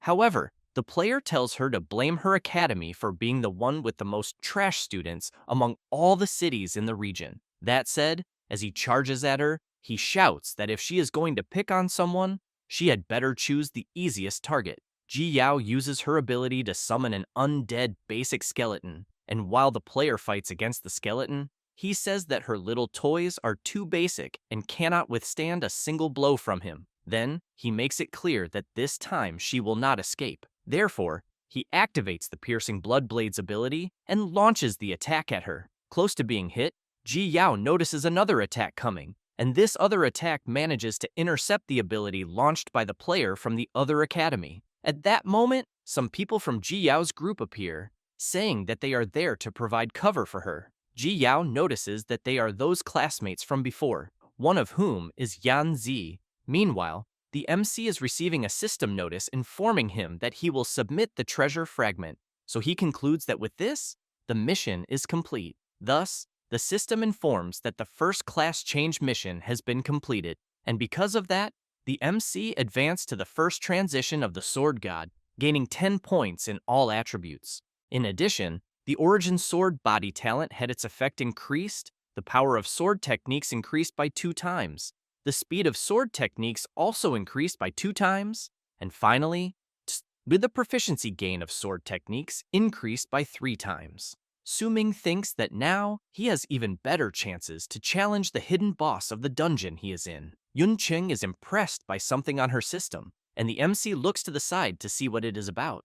Yunqing receives a notice that the Soul Healer skill scroll was successfully used, and the obtained skill was Soul Surge, a platinum-level skill that consumes soul power to be activated, and when active, all party members gain 200% increased experience. Su Ming immediately goes to her system screen to check it, and, as soon as he sees it, cannot believe the amount of experience increase percentage that the skill will grant. Then, while observing her, he thinks that she randomly drew a god-tier leveling skill and, because of that, knows that her luck is very good. Thus, he soon gets an idea and stares at her even more. Then he points his finger at Yun Chung and says that he changed his mind, emphasizing that earlier she asked him to help her clear the dungeon, and that, because of that, he thinks he will help her. While she gets excited, saying that the mercenaries her sister hired were all eliminated in the Goblin Den, and that with him, someone who soloed the Goblin Den while bringing her along, she thinks she will certainly be safer. Su Ming takes a deep breath and thinks that he really does not like this type of rich young woman who buys shortcuts with money, but for the sake of that skill, he thinks he will have no other choice. Then, he is surprised, as he is seeing a message from Ji Yao. Meanwhile, the player from the other academy is fighting against Ji Yao's group and, without much difficulty, manages to eliminate another player. Then he looks ahead and sees the Demon Sealing Arrow skill coming toward him, but easily manages to deflect it with his weapon. Yanzi comments that he would not have imagined that the opponent they are facing would deflect his skill so easily. One of the group members, upon seeing his brother being defeated, runs desperately to try to help him, but ends up being hit by the piercing blood blade skill and is eliminated as well. Ji Yao comments that the guy they are facing is far too strong, and Yanze says that his teammates have all already been eliminated by the player. Ji Yao comments that the Wujing Academy really seems to have such a powerful awakened, and Yanze emphasizes that there are many with that level of strength, and that before challenging the beginner dungeon, he carried out an investigation. Thus, he explains that an awakened with superior strength who uses a blade is the genius of the neighboring city of Wuyang, Li Chenguang, a 10-star innate talent with the hidden class blade maniac, who in turn comments that only the two of them are left there and that they really wasted a lot of his time, since the progress is still only at 35 out of 50. Yanze prepares himself and tells Ji Yao that as a long-range class, if he cannot create distance, he thinks he will not be able to deal with Chen Guang. She emphasizes that her mana is already at rock bottom, and that, because of that, she can no longer summon undead to provide cover. Yanze becomes worried and asks whether they can still wait for reinforcements. Ji Yao thinks about the message sent to Su Ming, but replies that she does not think they will have reinforcements. Chen Guang laughs and says that apparently the two of them there are completely isolated and without help. That said, he charges forward shouting that he will first defeat the annoying archer. Ji Yao steps in front and, while blocking her opponent's charge, shouts for Yanzi to just run away. But Chen Guang lands a powerful blow on her and tells her to stop overestimating herself. He then makes it clear that a weakling like her has no right to save anyone. Ji Yao, with no way to defend herself, can only wait for the worst. However, at that moment, a sword begins to fly rapidly and blocks Chen Guang's attack. She is surprised, thinking it can only be Su Ming. He appears on top of a hill, asking if she is all right. Then he makes it clear that she has full ability to save everyone. He then thinks about the message she sent, where she said that the 9 o'clock area was dangerous, and that one should not approach it under any circumstances. The MC also begins to remember his past life and how Ji Yao did not fear danger to save him. Thus, he knows that in this life she encountered danger and, recalling the message she sent, concludes that even so his friend prioritizes protecting others.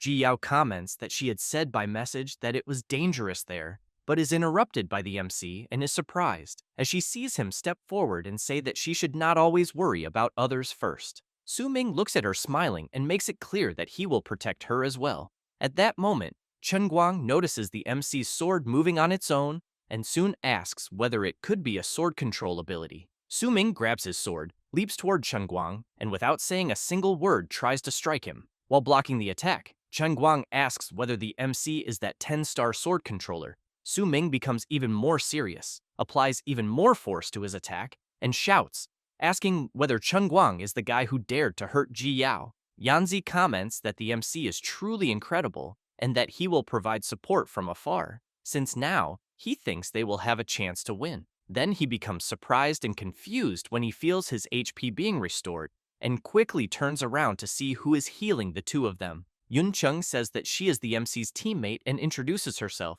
but as she is exhausted, she falls to the ground out of breath, still saying that she will help them with healing. Yanze goes over to her and says that it is always great to have a healer in the group. Yun Chung, with a very trembling voice, says that she is still not very familiar with her healing abilities and that she will need a bit more time. Ji Yao, feeling a little jealous, asks whether Su Ming had not said that he would not form a team and how he has a teammate at the moment. While being healed, Yanzi apologizes to Yun Qing for the trouble, but hopes that she can be quick, as it is dangerous for the MC to deal with Cheng Guang alone. The healer comments that he does not need to worry, which leaves him confused. While she continues healing, she says that Su Ming is very incredible, who in turn continues to frantically attack Cheng Guang without giving him an opening. He tries to withstand the MC's assault and wonders whether Su Ming is not just a sword controller, as he would not have imagined that he would have such a movement technique.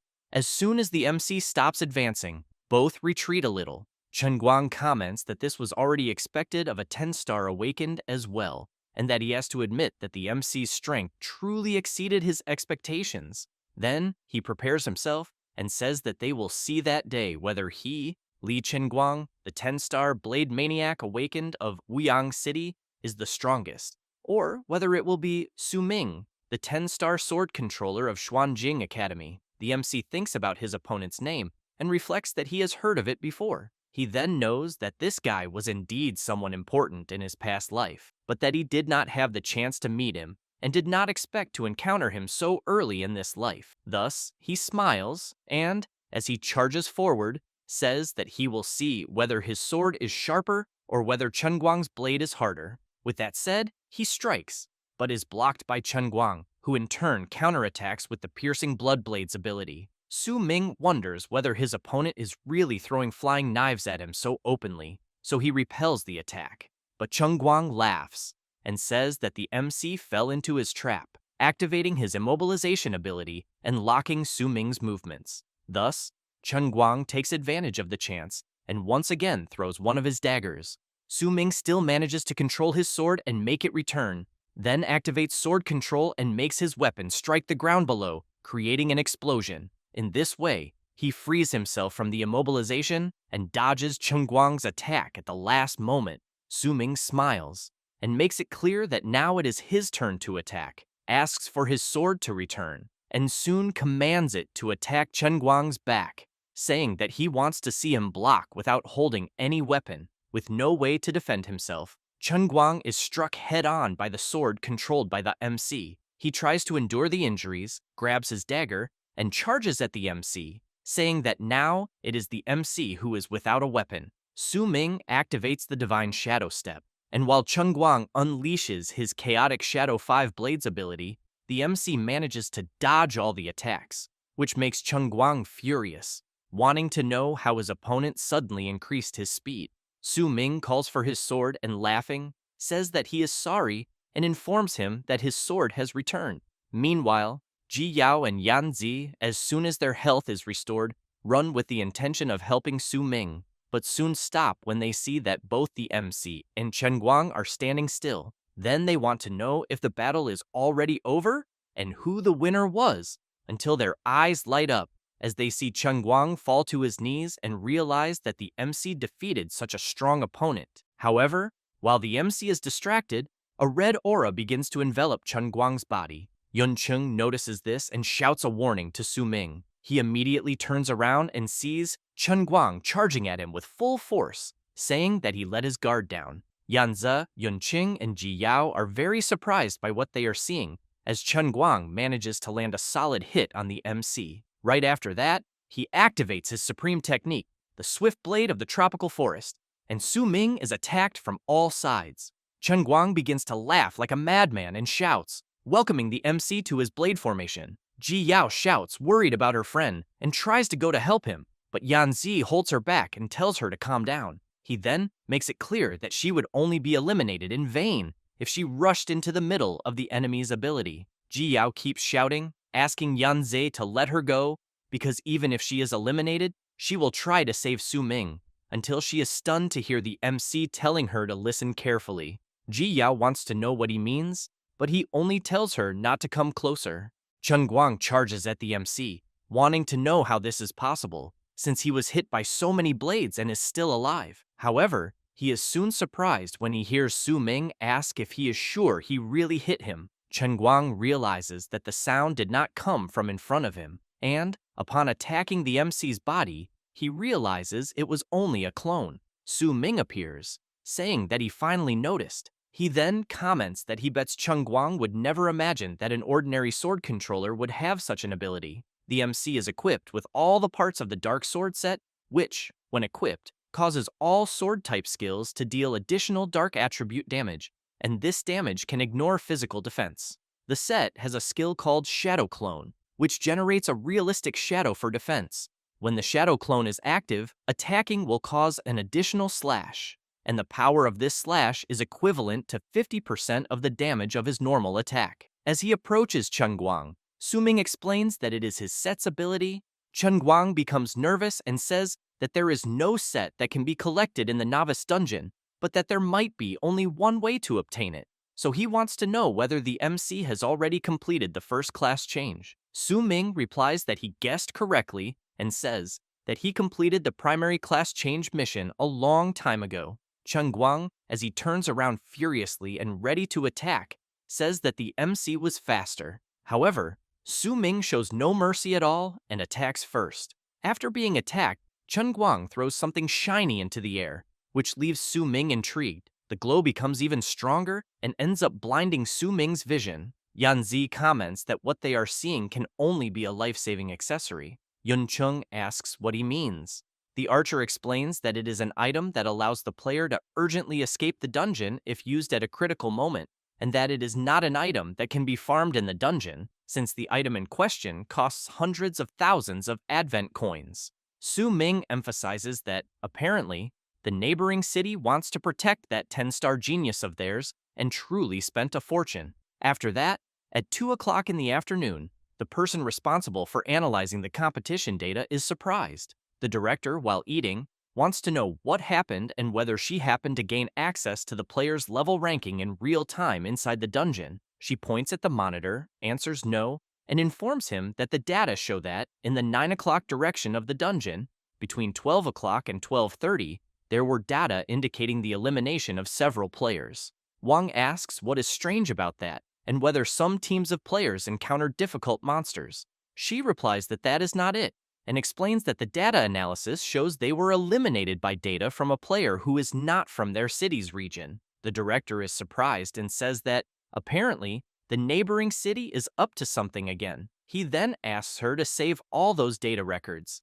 Next, he explains that the novice dungeons of each city are competing to see who can clear them first, and that they, from Xuanjing Academy, as the ones lagging behind, have once again become easy targets in the eyes of certain people. Having said that, he wants to know how the situation is for the students attacking the dungeon at this exact moment. She says that the dungeon's progress is good, and that most of the transport areas have already been taken by the students, and that the limited dungeon images they can access in real time show some strong players already organizing large groups to begin attacking the dungeon boss level, and that leading the group is that son of the Zhang family, the 8-star innate magical hammer warrior, Zhang Tang. The director comments that, as expected, the blonde youngster is still full of potential, as he remembers that, a few hours ago, Zhang Tang was a level 6 competitor on the list, and that the regular final boss level of the novice dungeon is 12,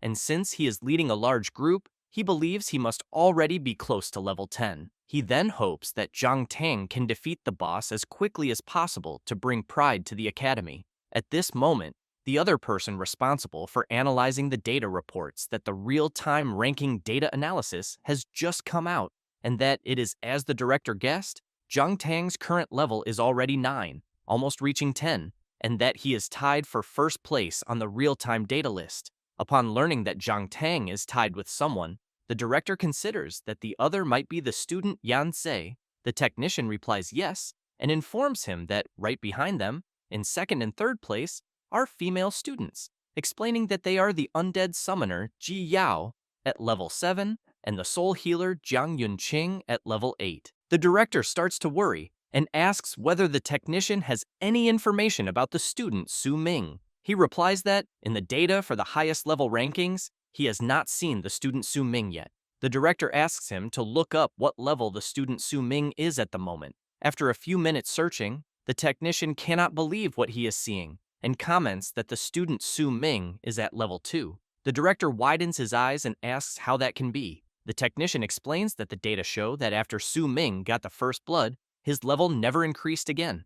After that, at 2:30 in the afternoon, the MC receives a system notification informing him that he has successfully eliminated the elite spike-tooth beast, and, because of this, he advances to level 14, unlocking the hidden set appearance. Ji Yao is impressed, saying that in just a little over 2 hours of grinding monsters, they have already gained several levels. Yanzi also comments that he is already at level 10 and can already challenge the dungeon boss, and that the reason they managed to level up so fast is because of Yunqing's experience buff skill, and that they need to thank her for that. She turns around and emphasizes that all of this is thanks to the MC for having given such an incredible skill. Ji Yao makes it clear that the team she is in now is truly amazing, because with Yunqing's healing and experience increase, and Yanzi's precise long-range damage output, she thinks she can say that she can summon cute creatures to provide them with cover, but that the most important thing is having Su Ming, such an incredible player, leading them. He asks everyone not to be modest, since it is all due to their strength, because he is just riding on their light. Ji Yao asks whether he is being sarcastic, because she knows that if it were not for him saving everyone, she believes they would certainly have already been eliminated under Chen Guang's blade. Then, she starts to remember when the MC jumped in front to defend her, and when he was fighting Chen Guang on equal footing. Then, a little embarrassed, and with a different tone of voice, she emphasizes that watching Su Ming fight was so incredible and cool, and because of that, she believes that if their combo goes to challenge the dungeon boss right now, she thinks they will certainly be able to clear it easily. Su Ming comments that she is right, but makes it clear that unfortunately, his objective is not that ordinary boss. Saying this, he takes out a key and explains that what he wants is to challenge that even more powerful hidden boss, since he obtained the drop from the elite spike-tooth beast, the water ripple key. Next, he explains that to find the hidden boss of the novice dungeon, one must first solve the 3 riddles guided by the dungeon data and collect the 3 corresponding items. At this moment, the system announces the first riddle, in which, when the silver moon hangs over the shore, the blue waves split and the red armor sleeps in the core of the cold abyss. Su Ming thinks about the riddle and concludes that there is no dungeon weather in the novice dungeon, so he smiles and says that this means the surface of the lake ahead, behind them, is exactly the location of the hidden boss. With that, the system announces the second riddle, in which the lake water turns into mist, using iris petals as a guide. Beneath the sinking sand, the armor still guards the ancient pact. Su Ming begins to think about a few moments since entering the dungeon, and soon says that since entering the dungeon, he has already collected the trigger item, the iris flower, from the monkey monster area as quickly as possible, so he knows that, combined with the water ripple key obtained through the hint of the third riddle, it will work. He then asks the MC to hold the star pattern key to reflect the bottom of the lake, and 9 ripples circle the rock. The knight rests upon the sword, awaiting the light to break through the turbid waves. As soon as Su Ming completes the combination, a power around the key begins to emanate, and he comments that he thinks it was a success. Soon, everyone notices that the lake ahead is forming a whirlpool, and from the center of the lake, something begins to emerge, and says that, with the pact as a guide and the light of the stars as a call, a creature stands upon the waves, and the chant continues saying that the red-armored knight sleeping in the cold abyss will break the limit with the blue waves. At this moment, the system repeatedly announces that the hidden boss has appeared. This is the Lake Guardian, the Lost Knight. Yanzi and Ji Yao enter the group, and Su Ming becomes the leader once again, who soon asks everyone to prepare for battle. Having said that, The system announces that the hidden boss challenge has just begun. However, 15 minutes later, while everyone is hidden, the system warns that the red-armored knight is seeking a hostile target. Yanze asks whether hiding the way they are really is a good idea. Ji Yao, a little awkwardly, asks whether they should try once more. Su Ming thinks about something, but soon points ahead and asks everyone to say how they will eliminate the boss, since he runs so fast while mounted on the horse. Next, they open the system and see that the knight's mount speed is 500 points, in addition to being level 19, having 301 points in the strength attribute, 250 in constitution, 102 in agility, 103 in spirit, and 10 points in luck, as well as having heavy armor mastery at level 5. Su Ming comments that the combined speed of everyone there does not even reach half of the knight's stats. Then, he is surprised by a noise. In the middle of the forest, the knight is chasing some players, who only try to run while screaming and calling for help. But since the knight is much faster, he manages to catch up to the players and eliminate them easily, while the boss continues defeating several players in the middle of the forest. The MC's group leader hears the players' screams from afar. Yanzig comments that he thinks this is already the third wave of nearby players that have been wiped out by the knight. Yunqing comments that since they were responsible for summoning the hidden boss, they need to hurry up. At this moment, Ji Yao comes running back, saying that she did as the MC ordered. A little tired, she explains that they used all the group's mana potions and prepared that delaying trap. Su Ming comments that she did a good job and asks Yanze and Yunqing to follow the planned action. The MC thinks that in his past life, he did not challenge the hidden boss of the novice dungeon, and that most awakened would not risk summoning a hidden boss in the novice dungeon right after awakening, in addition to the fact that the novice dungeon can only be challenged once in a lifetime. Therefore, he knows that there are not many people who know the true face of the hidden boss in the novice dungeon, since only in some vague records can one find the riddles of that solution method. But fortunately, he memorized them all. However, he did not expect that the hidden boss's equipment would include a mount with 500 speed, so he believes that to eliminate it, they will need to knock him off the horse. Thus, he gives the signal, and Yanze soon prepares his multiple hunting shot skill and fires it toward the knight. The attack goes all out, but the boss easily manages to repel the attacks with a simple sword slash, which in turn activates heavy armor mastery. From the top of the cliff, Yanze thinks that the knight has heavy armor mastery at level 5, and that, because of this, he believes his archery skills caused almost no damage to him. However, at that same moment, the Lake Guardian of Blood is locking the aggro target onto the archer, and as soon as he realizes this, Yanzi shouts for Yunqing and tells her that the aggro has shifted to him. She replies that she understands and soon begins to blow on the campfire she just made to spread a lot of smoke. Su Ming keeps in mind that the first step was for Yanze to lure the boss back with his precise long-range skills.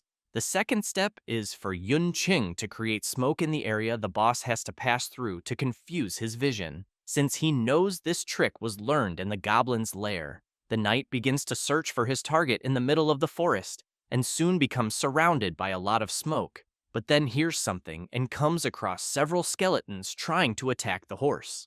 Ji Yao activates her delayed trap release skill, and while the area skill duration is 3 minutes and 25 seconds, she thinks that if it were not for Su Ming, she would never know that the basic summoning skill can combine a large number of summoned monsters into a delayed trap spell. The boss attacks the skeletons so as not to be knocked down, but soon notices something approaching from behind. Yunqing activates her magic absorption slowing technique, and while he is hidden, the MC thinks that the third step is to use the skeleton trap prepared in advance by Ji Yao to restrain the movement of the boss's horse, and that combined with Yunqing's slowing magic, they would be able to lock the boss's movement at the same time. He knows he has to admit that if it were not for their cooperation, he might not really be able to solo the knight. Thus, he leaps toward the boss, grabs his arm, and upon seeing that he has a firm hold, kicks the horse.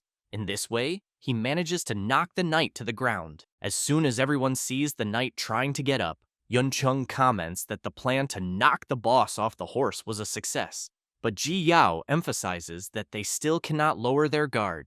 because this is only the first part. 10 minutes earlier, after learning the plan, Ji Yao commented that she even thought it was a great plan, but that in this way, her and Yunqing's mana would be exhausted, because even if they managed to knock the boss off the horse, they would no longer be able to deal damage to the boss afterward. Su Ming had said that it would not be a problem, since that would already be enough, and that afterward, they could just leave it to him. Thus, now facing the knight, the MC asks everyone to leave the boss to him. Having said that, he gives a slight smile and soon charges at the knight. Both begin to exchange many blows, and after separating for a brief moment, soon cross swords again. A frenetic battle begins to unfold. Yanzei comments that the battle is very intense, and that Su Ming is able to fight the hidden boss on equal footing alone, but he knows he cannot just keep watching. However, Ji Yao asks him to wait and emphasizes that the MC had asked to leave the boss to him, and, because of that, everyone there will need to trust him, since the rest have their own mission. At this moment, Su Ming appears behind the knight with his divine shadow step skill, and in the blink of an eye, unleashes several consecutive slashes. The MC continues to have his speed increased, and, because of that, he does not stop attacking the knight for even a second, and while doing so, he calls the boss slow and says that he would not have imagined that after losing the horse, he would be so weak. Saying this as he looks at the knight's current stats, which now, without the horse, have only 55 points of speed. Next, Su Ming delivers another sword strike and ends up thinking that the hidden boss, in the end, is nothing special. Having said that, he channels power into his sword and shouts for the boss to disappear once and for all. Su Ming attacks once more, but ends up noticing that the boss's heavy armor is very resistant, because it is not even affecting his HP yet, and the boss, in turn, delivers a powerful attack. But Su Ming manages to leap backward to avoid being hit. At this moment, the system warns that the durability of the MC's sword is at only 7%. Su Ming reflects that because of this, his weapon's damage has dropped drastically, and that the boss's heavy armor attribute is truly a problem.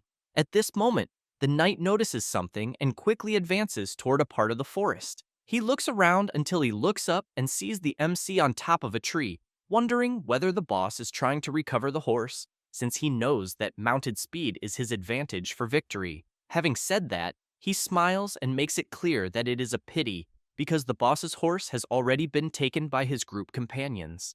Meanwhile, in another location, the boss's horse is resisting as it is being pulled. Ji Yao shouts, asking the horse to stop trying to resist, because they will not let it escape. Yan Zi asks Yun Chung to continue using magic to reduce the horse's movement speed. Ji Yao laughs and emphasizes that the mission to hold the horse is very important, since it was Su Ming who entrusted this to them. She then quickly remembers him asking everyone to remember that if the plan worked and they knocked the boss off the horse, they were to leave the knight to him, and that the others would have a crucial mission, which was to hold the boss's horse and not let him mount again. Back to where the MC is, he launches his draw/slash skill, and an explosion occurs due to the impact of the strike. However, the knight activates the same skill and launches the attack. Su Ming jumps backward to avoid being hit and comments that his opponent also knows how to use skills. Then, as he turns around, he notices the boss about to deliver an attack,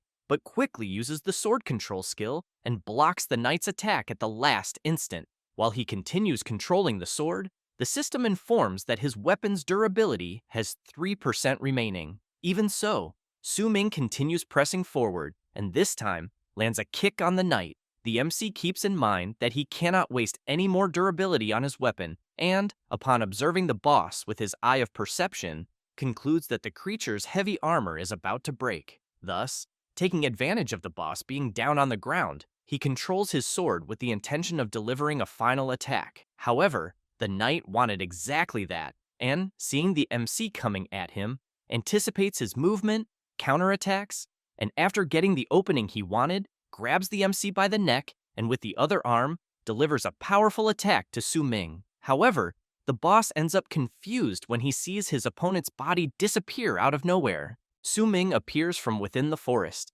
saying that this move is truly effective against both players and monsters, because it always works. Having said that, he activates his set and emphasizes that he likes it very much, and while the boss turns to charge at him, Su Ming uses sword control and lands a direct hit on the knight.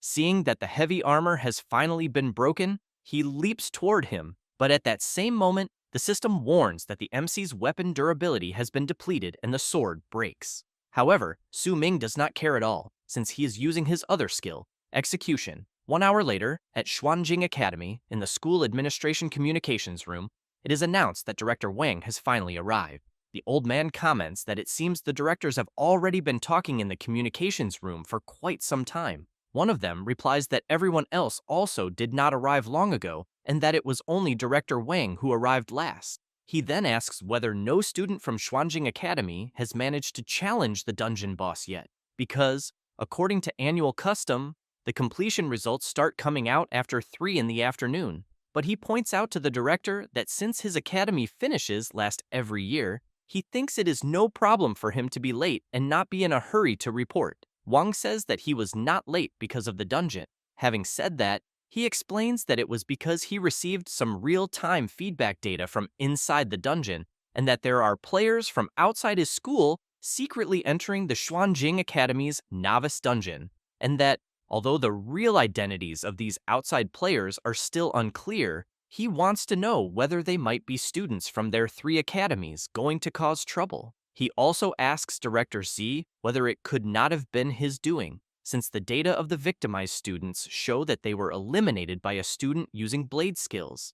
And he heard that the genius student of Wuyang Academy, Li Chenguang, is precisely a master of bladed weapons. Ji shouts, telling Wang not to speak nonsense without proof, and makes it clear that the student Chen Guang from their academy is, at this very moment, challenging the final boss of their novice dungeon as the main attacking force, and that he predicts he will clear the dungeon in less than half an hour. The director of Dongling Academy informs that they already have 3 groups of students with sufficient level challenging the boss. The director of Nangang Academy also says that they are already in the phase of intense battle against the boss, and that, if everything goes well, the news of completion will arrive soon. Director Wang, on the other hand, thinks that apparently the other academies are doing well in the boss challenge, and that, at the moment, it is just a race against time, because if his academy does not achieve the first completion that year, he believes they will only have 2 token slots for the Celestial Tower Council,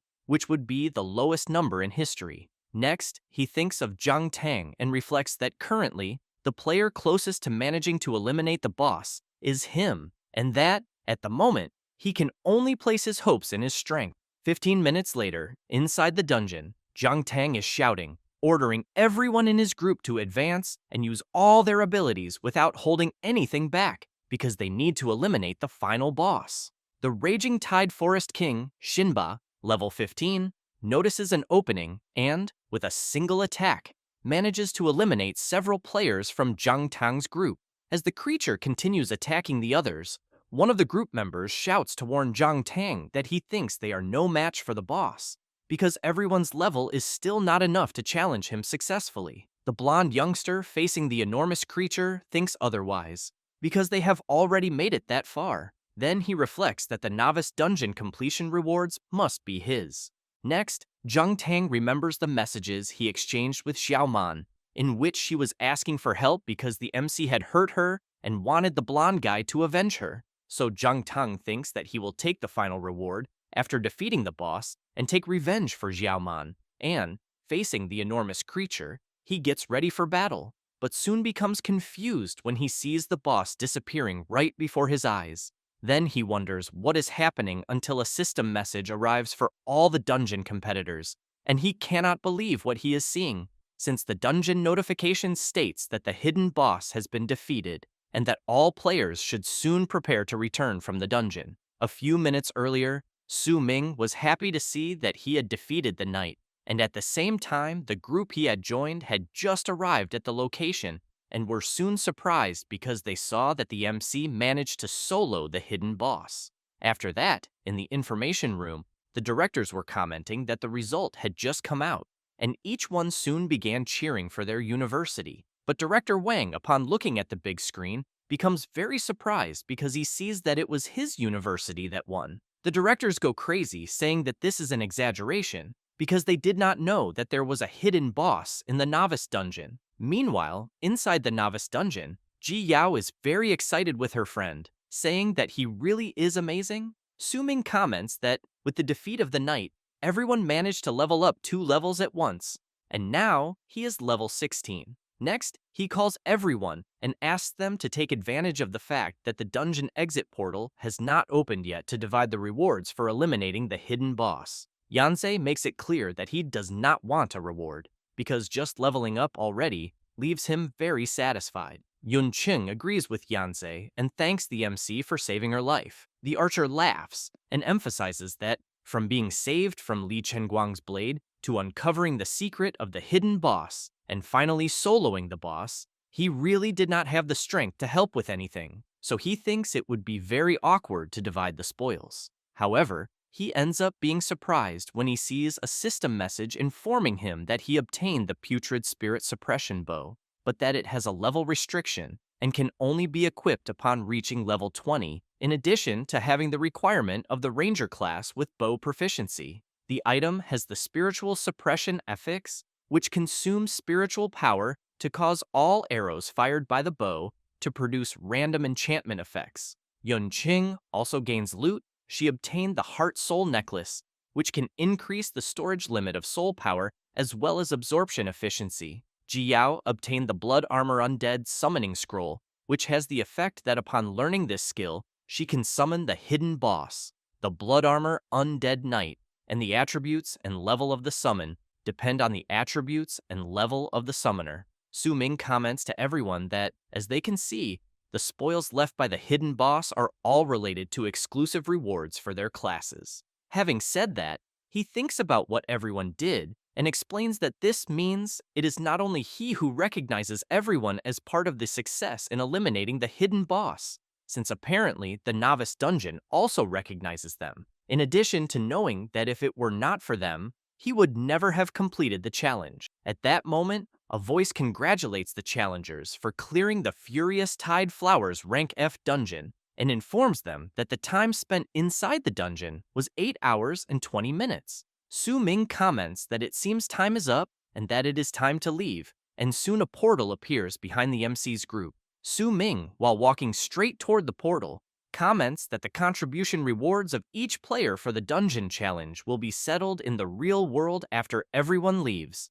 and that an exit portal will appear beside each living player, so he emphasizes that everyone should be proud. Having said that, he looks back and emphasizes that, since everyone there is still alive, the challenge was a great success. At 4:30 in the afternoon, the system announces that it is confirmed that all players have exited the dungeon. Some cry for having lost friends, others for brothers, and even lovers. Some comment that 20 entered and only 5 returned. Yanzei, seeing this, comments that he was the only one to return alive from his team, just like Ji Yao and Yun Qing. Su Ming makes it clear to everyone that since the Day of Awakening, the world has become like this. A world dominated by the awakened, following the law of the jungle, where the winner takes all. And while he comments that only by constantly challenging oneself to become stronger can one survive under the rules of the world they live in, several players cry and lament their losses. Su Ming continues by saying that some are sad for losing comrades, relatives, and lovers, while others are incredibly happy for gaining power and money as rewards.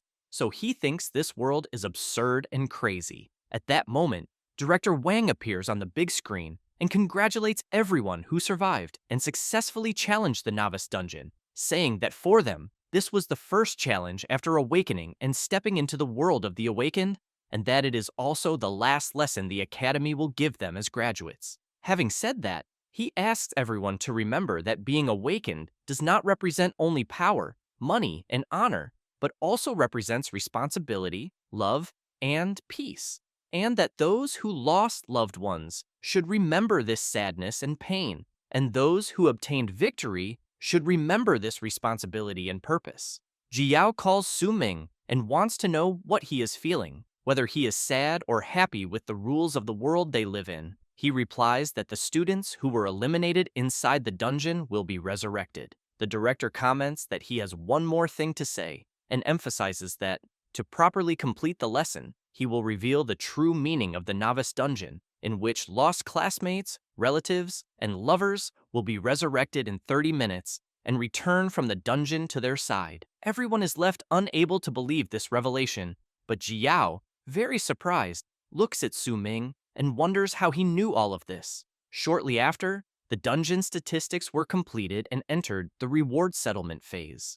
The player, Li Guangran, eliminated 3 frenzied rabbits and 1 reverse feather chicken, totaling 4 monsters eliminated, and her total contribution value in the dungeon was 0.03, and she obtained 16 advent coins. The player Song Jue eliminated 1 sharp-clawed cat and had 0.06 total contribution value in the dungeon and obtained 22 advent coins. And after settling the rewards of some players, it was now the MC's turn. He eliminated 113 gray-backed wolves, 1 mutant monkey, 24 minor goblins, 1 elite goblin, 87 spiny-toothed beasts, 13 elite spiny-toothed beasts, and 1 hidden boss. In addition to completing the primary class change, crossing the no-damage area of the Red Rock Cave, and obtaining the Dungeon First Blood title. Therefore, his final evaluation is rank S.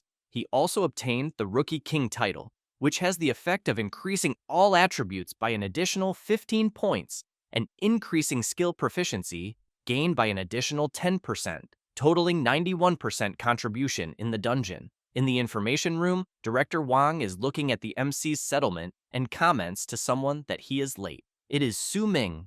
The director comments that he is first place in the school and city rankings in the novice dungeon. The MC comments that he slept too much and ended up being late.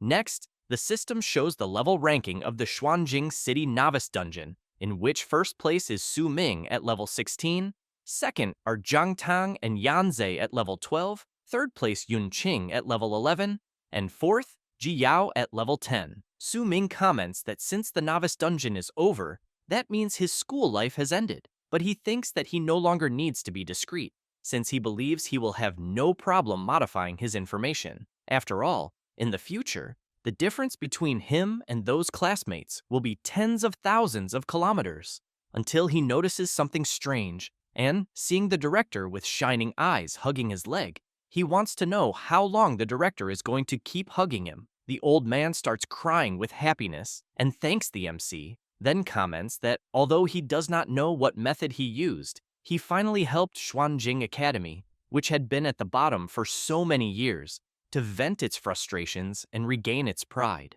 Having said that, he comments that, as the MC knows, after the completion information came out, Old C from Wuyang Academy was left speechless, and that before, at every school meeting, he loved to mock others. So he really wants to see if he will dare to talk nonsense in the future. Su Ming wants to know what place that guy named Li Chenguang from Wuyang Academy ended up in. The director says that the manic blade genius that everyone bet on ended up only in 3rd place in the ranking of all academies. Su Ming is pleased to hear this, but the old man continues saying that he heard around that it was because Li Chenguang suffered serious injuries in an accident in the middle of the dungeon, which delayed the time to eliminate the boss. However, he wants to know how Su Ming managed to eliminate the hidden boss, because even with a 10-star talent, he knows that Su Ming is just a sword controller, a class that is weak in the early stages, since from what he knows about him, Su Ming is not from an influential noble family and likely does not have enough money to buy divine equipment. Then he emphasizes that he has never seen a student as incredible in all his long years as a director, since he knows that it cannot be the merit of those extra items he gave him after awakening, because those things only serve to slightly increase combat power. The MC laughs and replies that it was just luck, because he was lucky and obtained many very useful skills and items. The director agrees and emphasizes that there are so many incredible treasures in the novice dungeon. Su Ming says that he also found a group of good teammates, and that without their help, he thinks he also would not have eliminated the hidden boss. But he thinks that he cannot tell the director that he reincarnated. Wang comments that it seems Su Ming is not only an exceptional awakened, since he also thinks that he is an incredible leader. However, he informs him that the other students came earlier to collect the top 5 rewards, and that the student, Ji Yao, would not stop praising him for teaming up with him and seeing how incredible he is. Su Ming comments that she sent a message earlier to go together, but he ended up refusing, since he had in mind that he knew that girl would praise him a lot, making him embarrassed, since she always liked to praise others like that. At that moment, the director throws the Heavenly Tower Council token to the MC and asks him to keep it. Su Ming looks at the token in his hand, and the director comments that thanks to his performance in taking first place, the vice mayor, who originally looked down on Xuanjing Academy, had to take tokens from other academies and give them to theirs, and that because of this, his academy this year obtained 5 token slots, which were given to him, Jiao, Yanzhe, Yunqing, and Zhang Tang. In addition, it is also time to explain the importance of the Heavenly Tower Council token. The MC calls the director and comments that he does not need to explain, because he knows very well what it is, since the Heavenly Tower Council is the place that many newly awakened dream of, and that generally, after a student challenges the novice dungeon, he graduates from the academy and officially enters the world of the awakened. Therefore, he knows that most people can only accept beginner-level dungeon training in the following days, challenging step by step and playing it safe, but the risk of improvement is high, and the speed is slower. However, having the qualification of the Heavenly Tower Council is something different, since those who possess the Heavenly Tower Council token have a much faster training channel, and although the challenges inside are varied, the enhancement rewards are many bane and fast. Su Ming knows that in his past life, it was because he did not obtain this Heavenly Tower Council qualification early on, and this prevented him from gaining an advantage over the majority of players from the start, and the resources obtained after being divided were not sufficient. But he knows that in this life it is different, because he will seize every opportunity and prepare for the future. The director congratulates the MC and informs him that he has officially graduated as an awakened of Xuanjing Academy. Having said that, he emphasizes that future challenges will not allow restarts in case of failure, like in the novice dungeon, since the challenges they will face later will have only one chance and will be bets with their own lives. Su Ming listens attentively to every word of the director, who comments that he hopes the MC, a hidden genius, can achieve a great future and contribute to the world. Su Ming gives a slight smile, takes the director's hand, and thanks him. Meanwhile, in the noble area of Xuanjing City, in a huge mansion, a door bursts open and a man starts shouting for Yunqing. The old man goes to her, hugs her, and says that it is very good to see that she returned safely from the novice dungeon, and that she even took 3rd place in the academy, and that, judging by it, the helpers Jiang Lan arranged were quite capable. She says that unfortunately the credit this time was not theirs, since it was an awakened student named Su Ming who helped Yunqing. The old man is surprised and immediately wants to know more.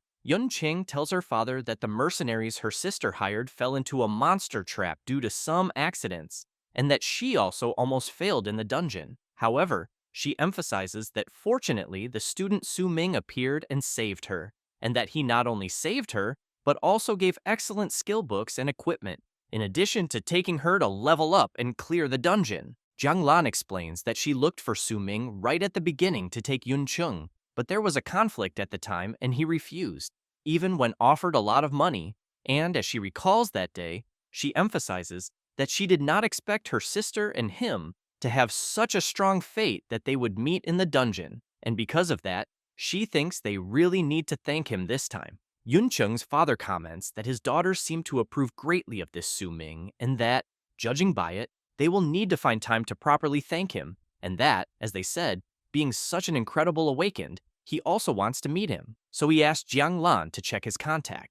Next, he makes it clear that to celebrate Yunqing's successful completion of the dungeon, he decided to hire the best famous chef to cook for everyone that night until he hears his phone ringing, and upon answering it, informs that he is very busy at the moment and that it does not matter whether the meeting is urgent or not. However, he becomes very surprised by what he just heard, and as he goes to a more private place, asks the person to clearly repeat what he just said. The man informs the president that they discovered that over the last 2 days someone sent assassins and eliminated many of them, and the old man wants to know if he knows who is behind it. The man says it is the Zhang family, which immediately leaves the old man perplexed upon hearing it. 2 days later, Ji Yao is shouting over the phone, saying that everything is scheduled and that they will depart together that day for the world of the Heavenly Tower, and emphasizes that this time he cannot act alone again. Su Ming replies that he understands, because over the last 2 days, he has already prepared everything he needed and that he will meet up with them soon.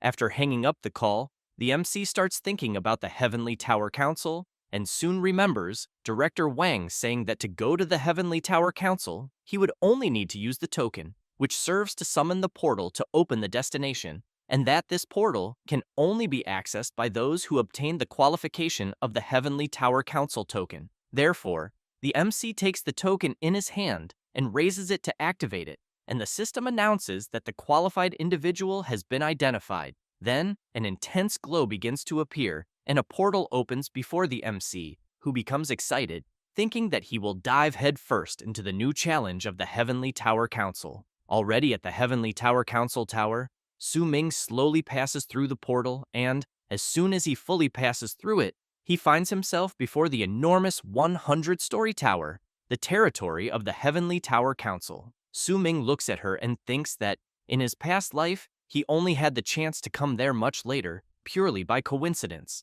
And as he looks around, he reflects that apparently many challengers from all over the country who obtained the tokens are still being continuously teleported there. So he concludes that being able to challenge that place once again will be quite exciting.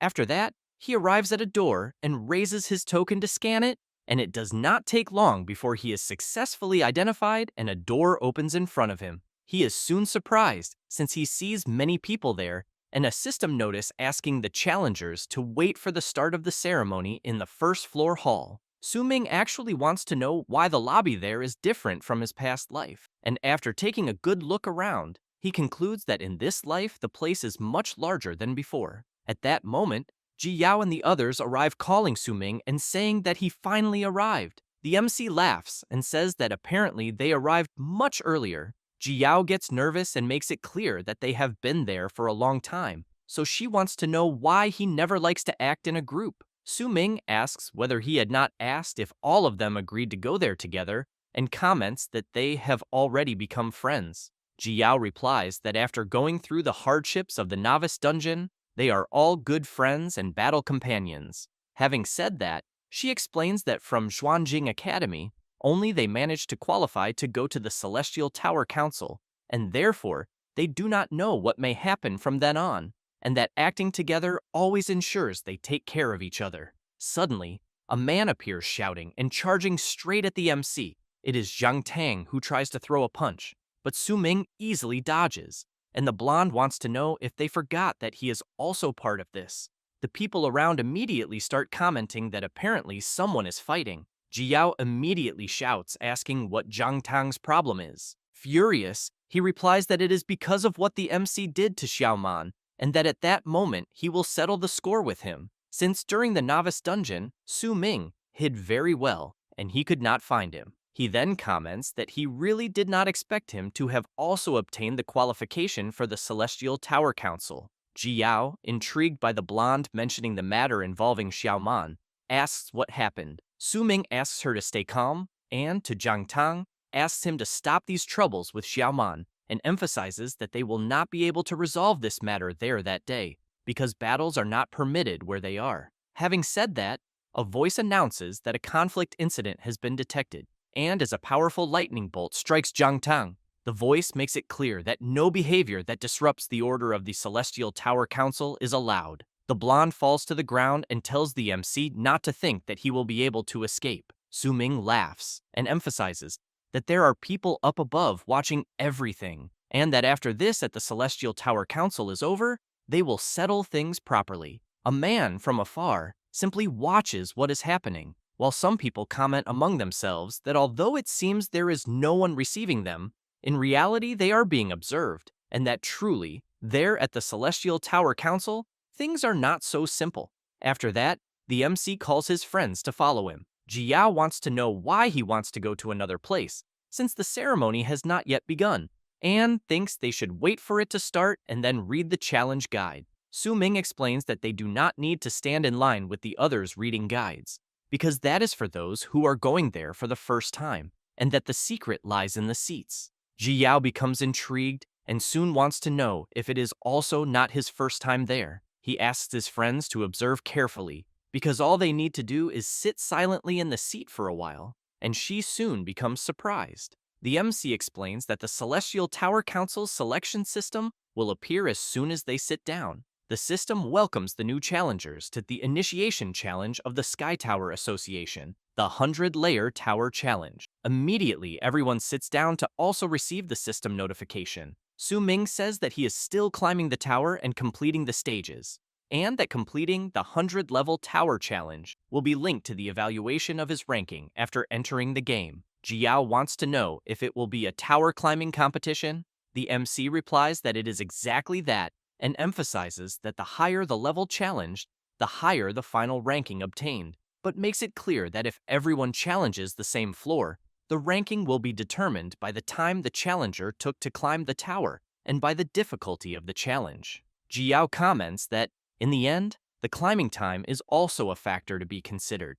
Su Ming comments that she is right and that they might be one step ahead of the others, since these ceremonies are used by the Sky Tower Association to test the participants' observation and adaptation skills.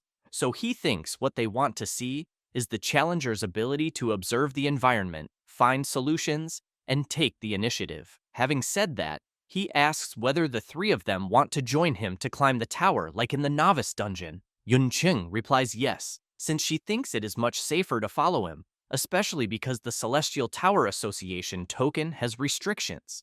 And even if her family wanted to use money to find good helpers, it would not be of much help. Yanze calls the MC and comments that this time he chooses not to follow him. Yun Chung is surprised and immediately wants to know why. He replies that eliminating the hidden boss in the novice dungeon was basically all Su Ming's main effort, and that they were just taking advantage of the situation, yet they still leveled up a lot, and therefore he thinks they relied too much on the MC's power. In addition, with his strength, the MC definitely has bigger goals for challenges, and he does not want to hold him back, but he also wants to rely on his own strength to train and become stronger. Ji Yao emphasizes that Yanze is right and that, in fact, they also need a real test, because to ensure the success rate of the challenge, the three of them will team up alone, excluding Su Ming, so she wants to know if Yun Chung agrees. She feels a little reluctant about it because she wanted to go together with the MC, but soon fills herself with confidence and agrees with Ji Yao, emphasizing that she is very motivated because she also wants to learn to become stronger by relying on her own abilities. Thus, after everything is settled, Su Ming chooses to challenge the tower climb alone, and Yanze, Ji Yao, and Yun Qing challenge the tower climb as a team of 3 people. While they continue talking, the man from before keeps only paying attention to what is around. The man in question is Li Chenguang, who, when thinking about what happened in the novice dungeon, swears that his duel with the MC has not yet been decided. At that moment, the system informs the MC that the team options have been finalized and that the 100-layer tower challenge will begin. Su Ming comments to his friends that he will go first and that he will be waiting for their good results. The 3 ask the MC to go all out and emphasize that they will also do their best. It does not take long, and Su Ming is soon taken into the challenge. Upon arriving, he passes through the portal and already receives the system notification that he was the first player to enter the 100-layer tower challenge. He thinks that he is feeling a very familiar sensation until another system notification arrives, informing that the MC's first opponent will be the Furious One. A portal begins to take shape right before his eyes, and the creature starts to pass through the portal. But the MC becomes a little confused by the creature he is seeing, since in front of him there is a Qingyuan free-range chicken, and he wonders why the challenge he is in is different from his past life. Su Ming does not waste time and charges at the creature, grabbing its neck, and while holding the free-range chicken firmly, he really wants to know how a monster on the first floor can be a chicken, since he remembers that in his previous life, when he challenged the same place, the monster he encountered on the first floor was a level 5 monster called the Purple-Furred Evil Tiger.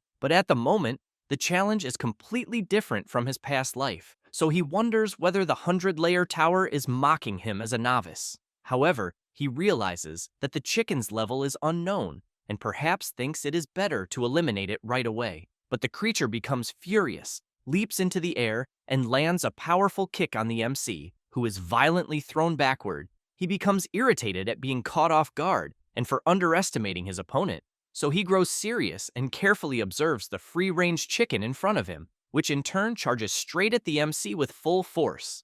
After some time in the Celestial Tower Hall, it is announced that the opening ceremony of that year's 100-layer tower challenge for novices has ended, and that shortly the explanation of the teleportation challenge to the 100-layer tower will begin. However, one of the players becomes intrigued by something he is seeing and soon wants to know why a ranking of challenge levels has already appeared on the leaderboard.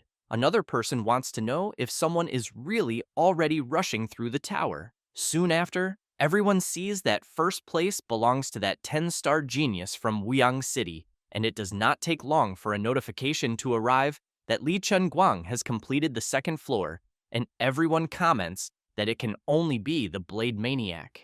Meanwhile, the MC is still fighting the free-range chicken, which in no way stops advancing towards Su Ming, who is constantly forced to retreat to avoid being hit head-on by the creature. While Su Ming activates his stealth step, he reflects that the attack speed of this skill is as fast as a bullet, so he charges straight at the chicken and strikes, but the creature manages to dodge once again. Then, the MC reflects that the power of his explosion is also very strong. However, the country chicken gains momentum, jumps into the air, and activates its Coup Fury skill. The creature increases its speed incredibly and moves from side to side until it lands a direct hit on the MC, who in turn thinks that the creature's attack is far too violent and that his current active skills, loot slash and sword control, are not working very well in the situation he is in.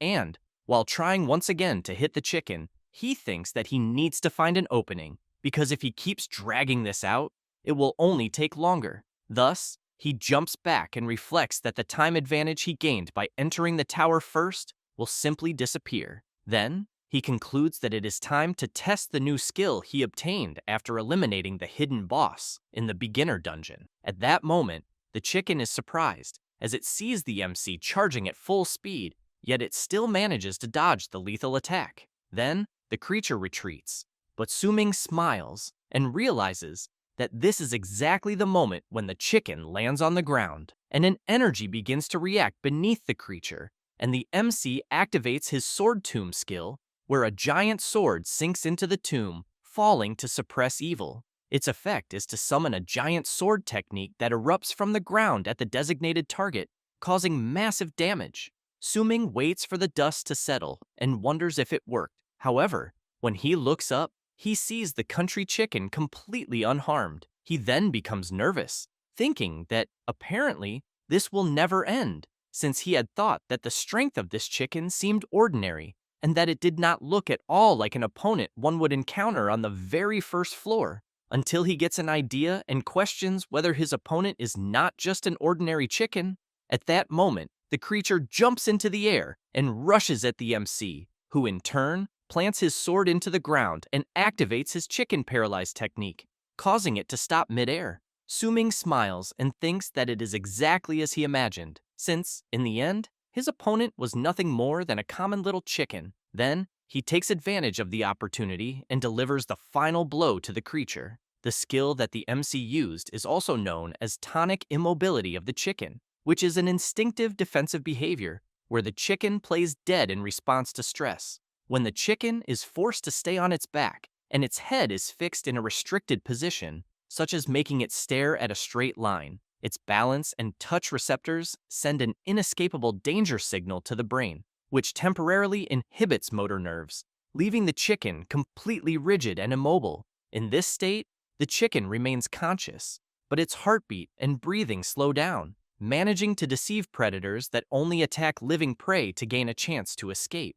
Thus, the system congratulates the MC and informs that the first floor challenge has been successfully completed, and as soon as a portal opens, Su Ming walks toward it and thinks that the chicken had a strength far beyond what the first floor should have. Then he concludes that what was being tested was not strength, but intelligence, and that, apparently, the 100-floor tower of this reincarnation is quite interesting. And, upon checking the tower ranking, he sees that first place is held by Li Chunguang and thinks that, apparently, other challengers have also begun climbing the tower, and that the time advantage he had is already gone. But he smiles and reflects that this only served to ignite his fighting spirit even more. And in this race to climb the tower floors, first place will certainly be his.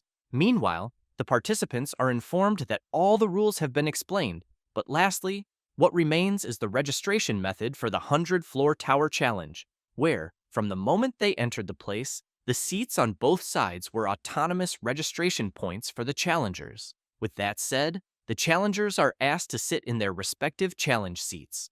Everyone gets nervous and rushes over, commenting that they did not know it would be something this simple and that, apparently, this was a trap, since they had been listening to the long and boring opening ceremony. While some begin looking for a place to sit and say that the competition is a race against time, others comment that it was obvious from the start that it was possible to enter the tower through the seats, and that it is no wonder that the blade maniac Li Chenguang is already on the ranking. At that moment, the big screen shows that Li Chenguang has already completed the 6th floor, which makes the challengers even more excited. Then a guy is surprised to see that the ranking has just updated with new positions.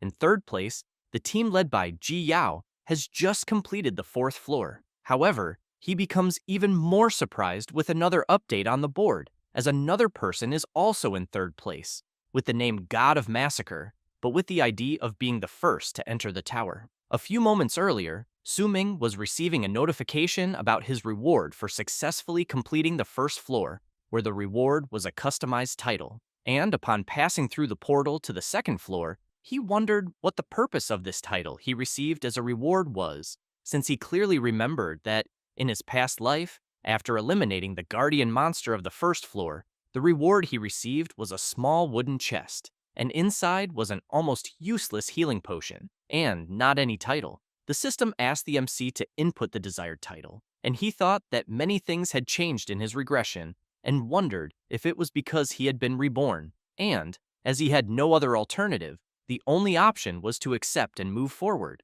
And, after thinking of a cool title, he knew that he could use his class from his past life as a title. So he chose the title God of Massacre. Thus, the system informed that the challenger whose ID was 01 Su Ming in the display of the 100-floor tower challenge had been changed to God of Massacre. However, this left the MC even more intrigued, as the title replaced the name on the panel. At that moment, Su Ming receives another system notification, but this time informing that the Guardian boss has appeared. The MC takes his sword and thinks that this is exactly what he wanted. A level 3 flying bat appears, but Su Ming, not wanting to waste any more time, completely defeats the creature. And the ranking is updated, informing that 3rd place, occupied by God of Massacre, has completed the 2nd floor. The participants are surprised as only 1 minute had passed and this so-called God of Massacre has already cleared the 2nd floor. A few minutes later, the MC eliminates the level 5 troll hunter on the 3rd floor, and the system informs that he has successfully completed the 3rd floor.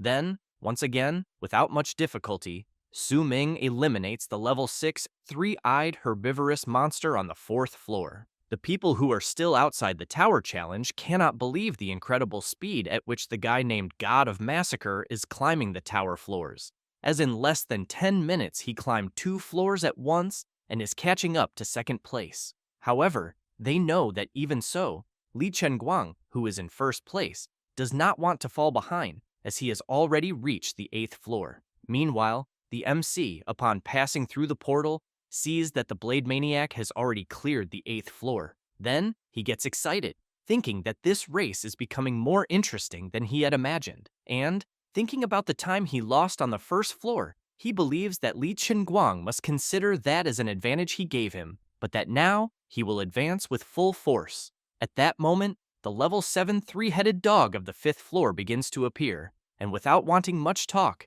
Su Ming charges straight at the creature, saying that he will not even wait for it to come out of the portal. A few minutes later, Ji Yao's group has just eliminated another creature. She comments that it was close, but they still cleared another floor, and that, with her summons on the front line, Yansei can focus on total damage, and Yun Qing takes care of control and healing. With that said, she emphasizes that the team's coordination is getting better and better until she hears Yun Qing shouting, calling them to see something. She says that it is Su Ming, since in a very short time he climbed the tower ranking, but that the surprising part is not that, but rather that he has already reached second place after completing the 7th floor. Meanwhile, Li Chunguang is eliminating another creature and successfully completes the 9th floor. He smiles and thinks that the monsters on the 9th floor have started to be a bit more troublesome, and that apparently now it will begin to be a real challenge. But he knows it will still not be any problem,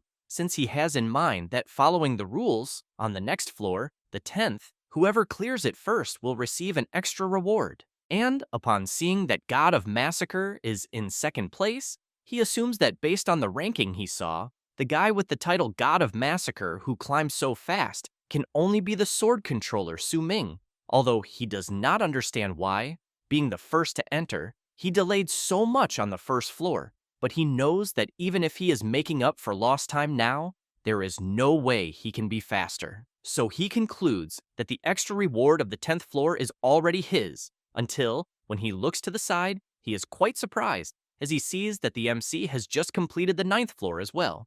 Meanwhile, Su Ming is waiting for the creature of the 10th floor to come out of the portal, and as soon as the creature emerges, the MC sees that it is a level 15 Furious Minotaur. Outside the tower, some people are wondering why more and more people are watching the ranking and whether they should not also be climbing the tower. Others comment that, for now, it does not matter to climb later, since, in any case, they will not be able to match the speed of the top-ranked challengers. Back where the MC is, he is toying with the creature and, after landing another blow, asks what is going on and whether the Furious Minotaur can no longer endure. The huge creature drops to its knees with low HP, and the MC comments that his opponent only lasted 30 seconds. With that said, he grabs his sword and, while channeling his power into it, comments that the Minotaur's weakness also helped in his climb through the tower, and that it was a great contribution. Thus, he activates his sword strike skill and eliminates the creature once and for all. And soon, the system informs that the MC has successfully completed the 10th floor, and that, as he was the first challenger to complete the 10th floor of the Celestial Tower Council in this edition, he will receive an extra reward. Meanwhile, someone is slowly opening their eyes and hearing someone say that the pulse is normal. The nurse is surprised to see that the patient has finally woken up. Zhang Tang is startled when he realizes that he is in the infirmary, and the nurse explains that he fainted after being electrocuted for causing trouble in the 100th-floor tower. The blonde guy feels embarrassed when he sees that the nurse is very beautiful, but he knows he cannot think that because his heart belongs only to Xiao Man. But as soon as he thinks of her, he immediately remembers the MC. A few minutes later, after going to the ceremony hall and thinking that he will take revenge, he realizes that there is no one left in the hall, and that, apparently, all the challengers obtained the Celestial Tower Council tokens and have already begun climbing the tower. Then he becomes desperate, thinking that he has been completely left behind, in addition to knowing that his level will certainly no longer catch up to that damn Su Ming. Then he shouts, saying that he ended up being too impulsive and that he should not have been so reckless. And, remembering what happened before, he thinks that it is all the MC's fault, since he believes that he must have already known the rules there and that it was a trap he set up. But even so, he knows that he needs to find a way, since he is the young master of the Zhang family, until he thinks of something and, while grabbing his phone, thinks that even if his level does not reach that of the other challengers, it does not matter. But he cannot let the MC go unpunished, even if he has to use his family's power. Thus, he sends a message to a certain person. In the message, he is asking them to use his family's connections to eliminate someone. Zhang Tang laughs and thinks that it is the only way, and that he did not want to go this far, but it was Su Ming who forced him to do this. And, as he walks toward the seats, he thinks that the nurses had said that the tower system should start as soon as one sits in the seat. Then, he thinks that he wants to see how the ranking is, but that, for some reason, he cannot see Su Ming's position. However, second place has already cleared the 16th floor, but since it is Li Chunguang from Wuyang Academy, he knows that is not surprising, until he becomes confused by something he is seeing and soon wonders who the guy with the name God of Massacre in first place is, since that person has just completed the 18th floor. A few minutes later, inside the tower, the MC is fighting another creature. He strikes with his sword and retreats to avoid being caught by the creature's claws, which quickly advances toward the MC. Su Ming begins to feel concerned and thinks that climbing the tower up to this point really requires some effort with his current level, as he is on the 19th floor facing a level 20 amethyst crystal beast. Then he reflects that the mechanics of boss monsters are becoming increasingly complex, because the monster he is facing buries its body in the ground, leaving only the incredibly hard amethysts on its head exposed. After that, the creature attacks, continuously sending smaller monsters to the surface while its body remains buried. In addition, these annoying little monsters also have defense as hard as amethysts, and, while eliminating some of the small creatures, he knows that it will be impossible to pierce their defense easily with only the previous silver rank weapons. However, he thinks that things will not become difficult yet, since he has in mind that after defeating the furious Minotaur on the 10th floor, as a reward for having the best completion time, he obtained a gold rank weapon chest, and he immediately activated his all things sublimation skill and evolved the gold weapon chest into platinum. In this way, he managed to obtain the twin blades of the Blackstone Rift, which require level 18 to be used, and he also knows that originally it was a long sword, but it broke into two parts during a battle. Later, a blacksmith used a precious dragon scale as the core to forge and reunite it, bringing the sword back to its peak. The sword is incredibly sharp and capable of withstanding a powerful killing intent. The split blade was once a complete longsword, therefore, it can be classified as a sword-type weapon. However, when divided, it becomes a broken blade, being classified as a short sword or dagger. Its affixes include fire scale, since the center of the broken blade is embedded with a fire dragon scale, which provides a 200% fire attribute damage bonus to the dagger. Su Ming has in mind that in long sword mode, it greatly increases the bonus cutting attack damage, but also sacrifices some attack speed, and, as the boss's small creatures approach, he concludes that it is not very practical for dealing with a large number of enemies. Thus, he activates the split blade attribute, where the blade divides into two, transforming into dual long swords wielded in both hands, gaining a 50% increase in attack speed, but having cutting damage reduced by 30%.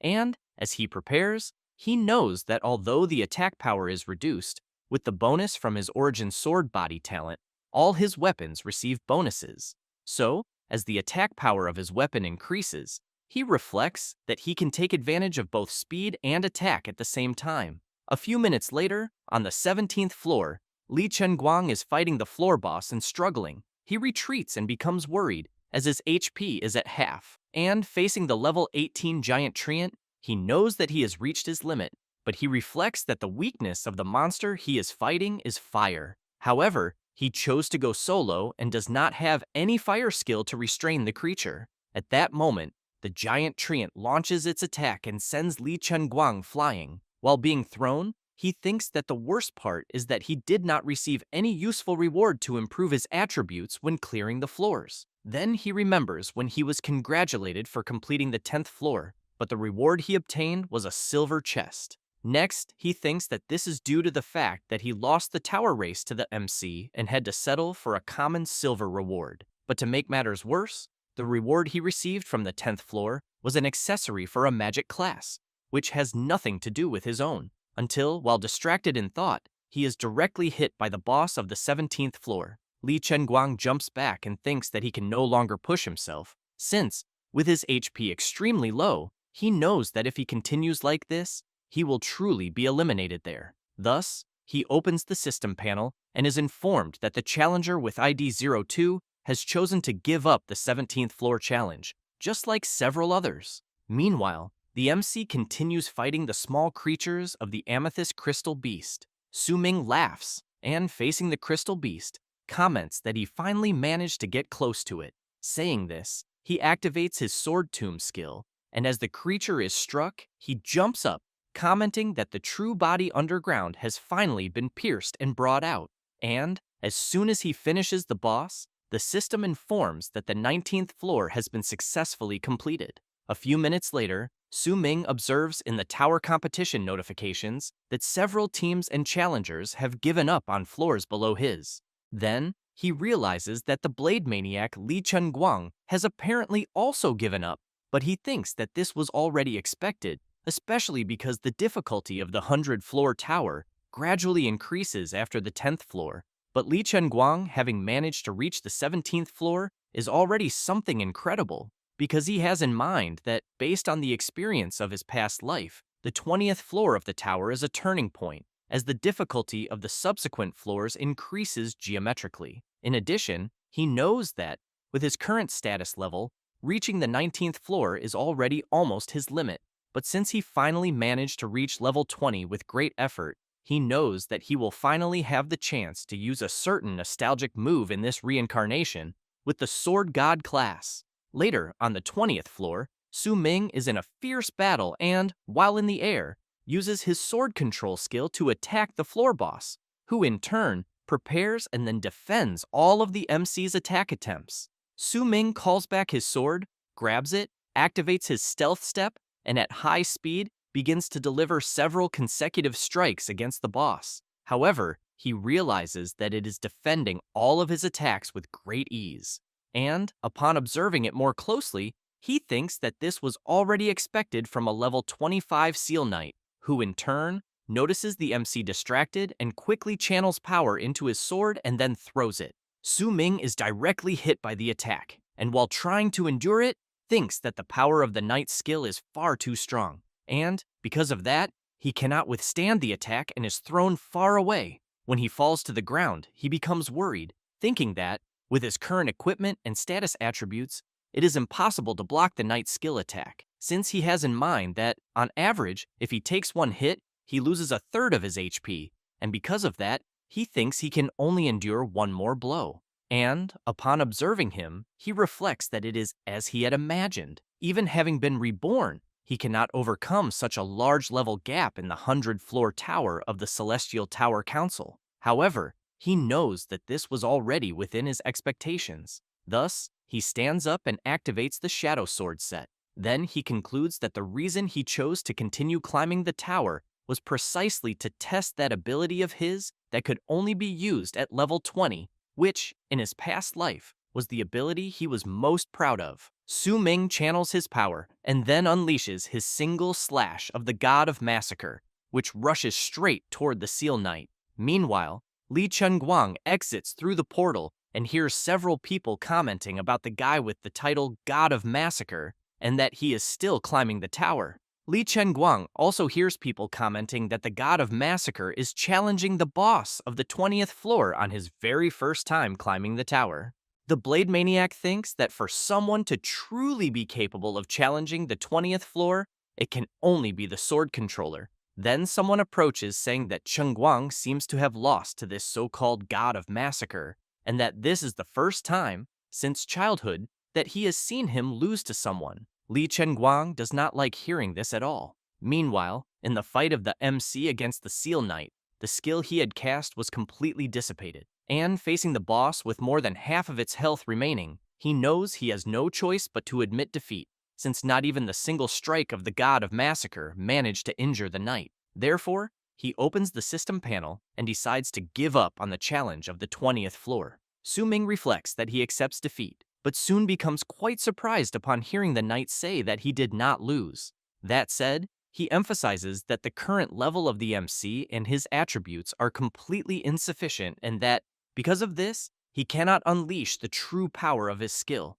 Su Ming watches the Seal Knight and questions whether he is really hearing him speak, who in turn comments that he will await his return to challenge him in the future. After that, the MC returns and thinks that the place must be the resting area after challenging the 100-floor tower. And, while walking around the place, several people comment that the ranking table has updated again and that, apparently, the so-called God of Massacre also failed the challenge, but that just reaching the 19th floor is already incredible, since the Blade Maniac, Li Chunguang, only managed to reach the 16th floor. Some people go to where the portals are opening to find out who this guy is with the title of God of Massacre. The MC does not care about the others and thinks that having this title as a reward on the first floor was not bad at all, since his total concealment skill can only modify his information in the dungeon and does not work well in the 100-floor tower, and since no one knows his score, he will not attract much attention, since avoiding trouble is always very good.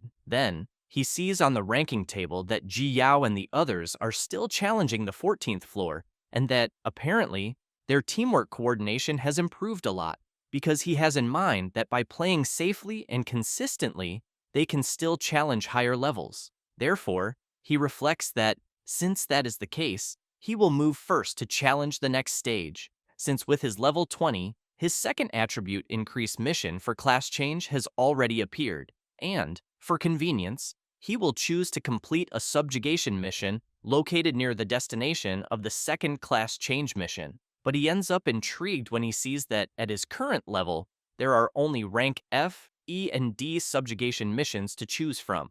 And after checking the locations, he realizes he can only choose one region. Thus, the system informs him that he has selected the subjugation mission of Area D17, in which he will need to hunt a Python King in the wild forest of the Nanli district. The reward will be 10,000 Adventi coins and a random platinum-level skill scroll. Next, the MC passes his Sky Tower assembly token through the machine and is informed that he has received permission to enter and leave the 100-floor tower area at any time, and that he now also has permission to enter the illusory realm area. Su Ming wastes no time and immediately enters the illusory realm area, and as soon as he looks around, he thinks that it is precisely an illusory area that can connect to the Sky Tower assembly area, but that it has a different appearance from the real world. In addition, he knows that before the Day of Awakening arrived, the real world was originally a place where humanity lived. But with the approach of the Day of Awakening, several inexplicable anomalies,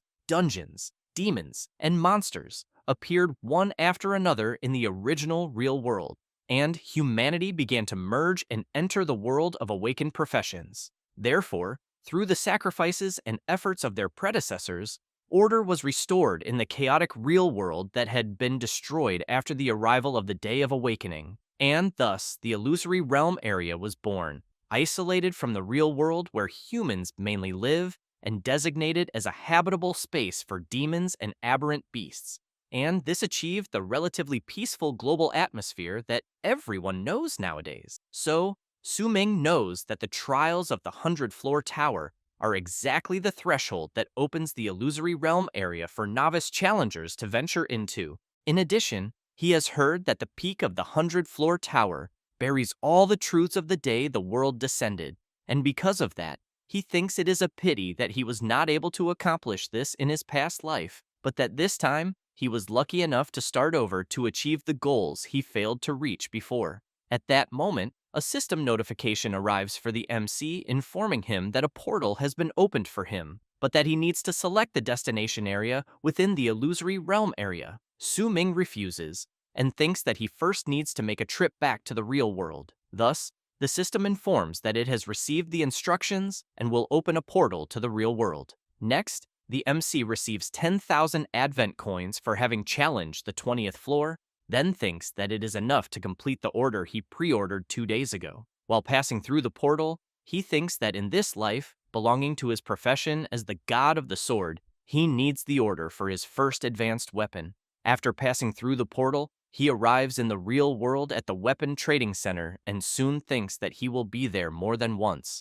Then, he remembers the times he had been there, and the silver weapons he previously obtained by opening stones, and that the bloodthirsty Zhuan steel sword is already insufficient to deal with the difficulty of the subsequent challenge. But he knows that its attached weapon effects provide great support, and because of that, he thinks he does not want to give it up easily, since the red blood effect, after locking onto a target, allows the sword to absorb the target's blood through attacks or contact, healing the wielder's injuries, and that bloodthirst, after eliminating a monster with the sword, can briefly increase the wielder's overall attributes by 5 points for a duration of 30 seconds. Then, he remembers that 2 days ago he was talking with Jiao, and she was saying that she had scheduled a meeting with Yanzi and Yun Qing, and that they would use the rewards obtained in the novice dungeon to buy equipment for the next challenge of the 100-floor tower, so she wanted to know if he was willing to accompany them.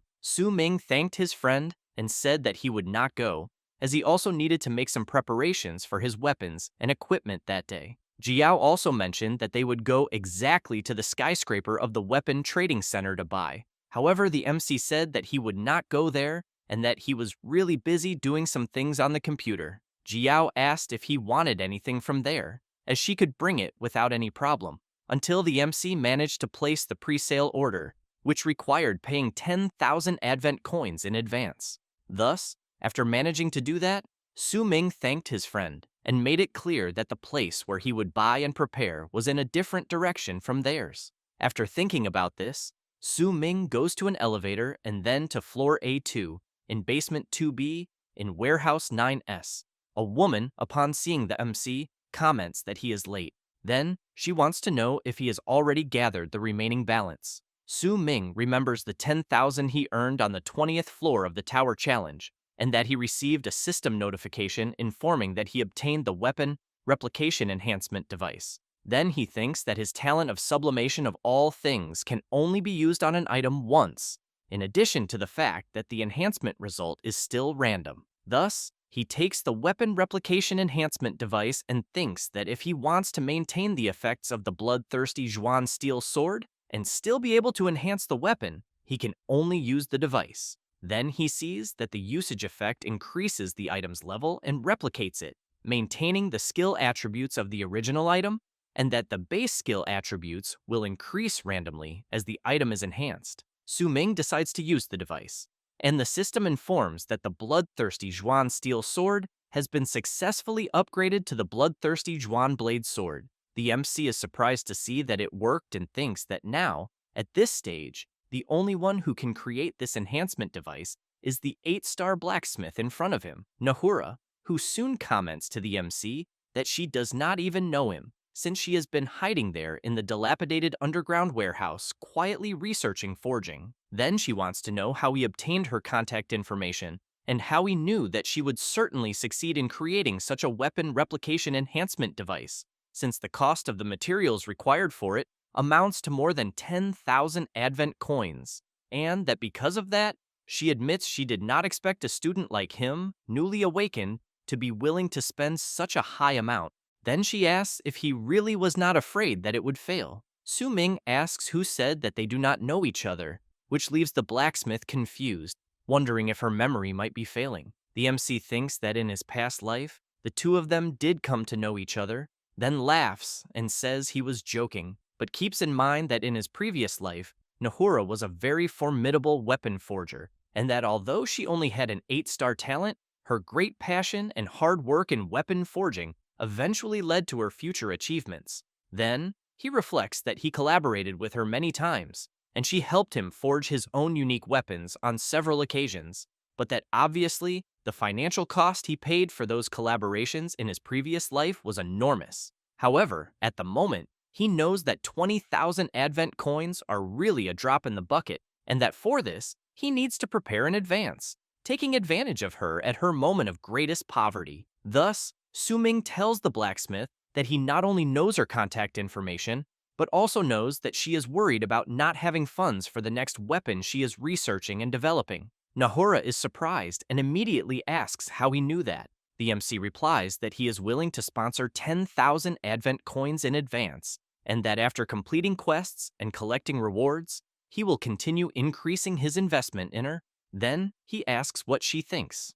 Nahura gets excited and asks if he is really serious. Su Ming replies that he is, but emphasizes that he has only one condition, which is that in the future, when he needs her to forge weapons for him, she will have to charge only 30% of the forging price. Nahura agrees and says she will have no problem. After that, a few hours later, in the illusory realm, in the wild area, a small creature is walking over fallen tree trunks until it gets startled upon hearing a noise.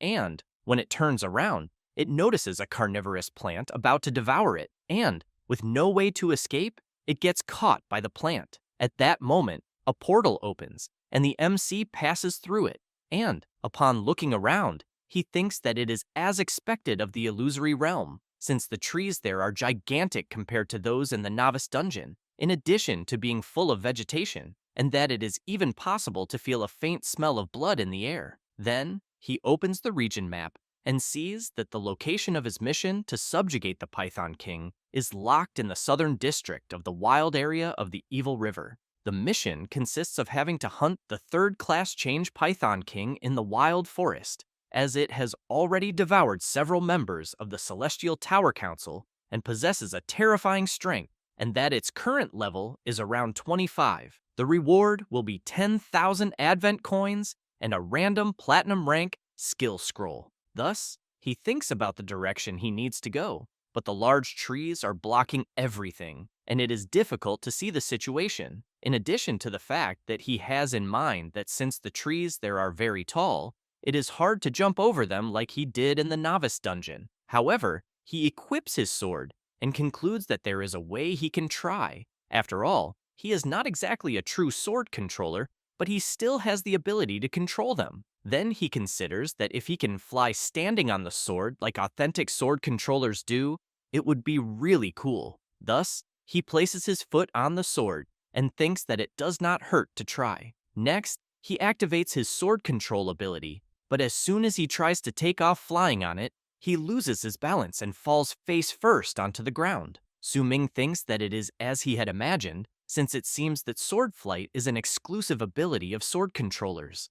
Even so, he decides to test it another way and throws it into the air, and while holding onto it, he starts flying, being pulled by it. Then he reflects that he has understood it, since although he cannot fly by standing on the sword, if he holds it and uses sword control aiming at a target and activates the ability several times in succession, it might work. The MC activates sword control and starts being pulled from tree to tree by his sword. Thus, he gets excited and thinks that he can simply fly this way, and while throwing the sword very high and being pulled by it, he manages to see the entire area from above. Su Ming smiles and reflects that the view from up there is very beautiful. Then, he controls the sword to head south to go straight to his mission. A few minutes later, in another area of the forest in the illusory realm, a portal opens and some people pass through it. One of them asks where they are. The Mohawk man says that this is the area of subjugation quest D17, and, while interacting with the system panel, says that most subjugation quests are done in teams, but that a certain guy took the quest without joining a group, and because of that, it was very easy to find the MC's name by searching for players without a group in the quest panel. The woman comments that he has the courage to take a subjugation quest alone. Another guy emphasizes that the MC is just a novice who does not know what death is, as he thinks they will not even need to hunt him, since sooner or later the MC will end up being eliminated in the subjugation quest. The Mohawk man comments that then they need to hurry so that does not happen, so they do not miss the chance to receive the reward for his head. Meanwhile, in the 100-floor tower, Zhang Tang chooses to voluntarily give up on the challenge of the 13th floor, and, upon returning through the portal, he takes a deep breath and thinks that he had to stop, since from the beginning of the tower challenge, he fell behind many challengers, and at that moment could not find anyone to form a team and climb the tower, which led him to have a terrible result in his first climb, and that he has certainly already fallen behind in the evaluation of the 100-floor tower. In addition, there are not many challengers left, and it seems that most have already gone to do the subjugation quest of the next stage. And, upon looking at the ranking table, he thinks that he did not see the MC's result appear there, and that he also did not see him in the ranking in the resting area. Thus, he wonders what is happening and whether the MC might have given up on the challenge, because if he does not know where he is, the people he arranged to eliminate him will not be able to do anything, until he is surprised upon hearing some people talking. Yanze comments to Jiao that it is a good thing they followed her commands, otherwise he thinks they would not have passed the 15th floor. She makes it clear that it was everyone's effort and emphasizes that if they had a better main tank in the group, she thinks they would have gone further. After all, her summons are still somewhat fragile. Yun Chung laughs and says that for them to have achieved the result they did without the help of the MC is already quite incredible. Zhang Tang hears this conversation from afar and thinks that he came from the same academy as them, and even so, their results were better than his. Yanzi comments that they took a bit too long climbing the tower and therefore need to quickly go pick up the quest for the next stage, but wants to know how the MC's progress is going, which surprises the blonde guy. Jiao says that she spoke with Su Ming and that he has already taken a subjugation quest and went to do it. Yunqing asks if he is going to do the quest alone as well. Jiao takes a deep breath and says that apparently yes, and that he has always had that lone wolf personality since childhood. Yunqing comments that then they just need to continue as the three of them, because they cannot fall too far behind Su Ming. Upon hearing about this, Jiang Tang takes out his phone and thinks that he found a lead, and that apparently the MC had the audacity to go alone, and that it must certainly be a very low-rank subjugation quest that he chose. Thus, he filters the targets who are doing subjugation quests alone. After that, later, in the area of subjugation quest D17 in the Southern District, the MC has just arrived, and, upon observing the surroundings, he thinks that, apparently, the place there seems to have been destroyed recently, but that it must have been a few hours ago. Until as he approaches, he notices something, since he is seeing the bodies of the villagers, and,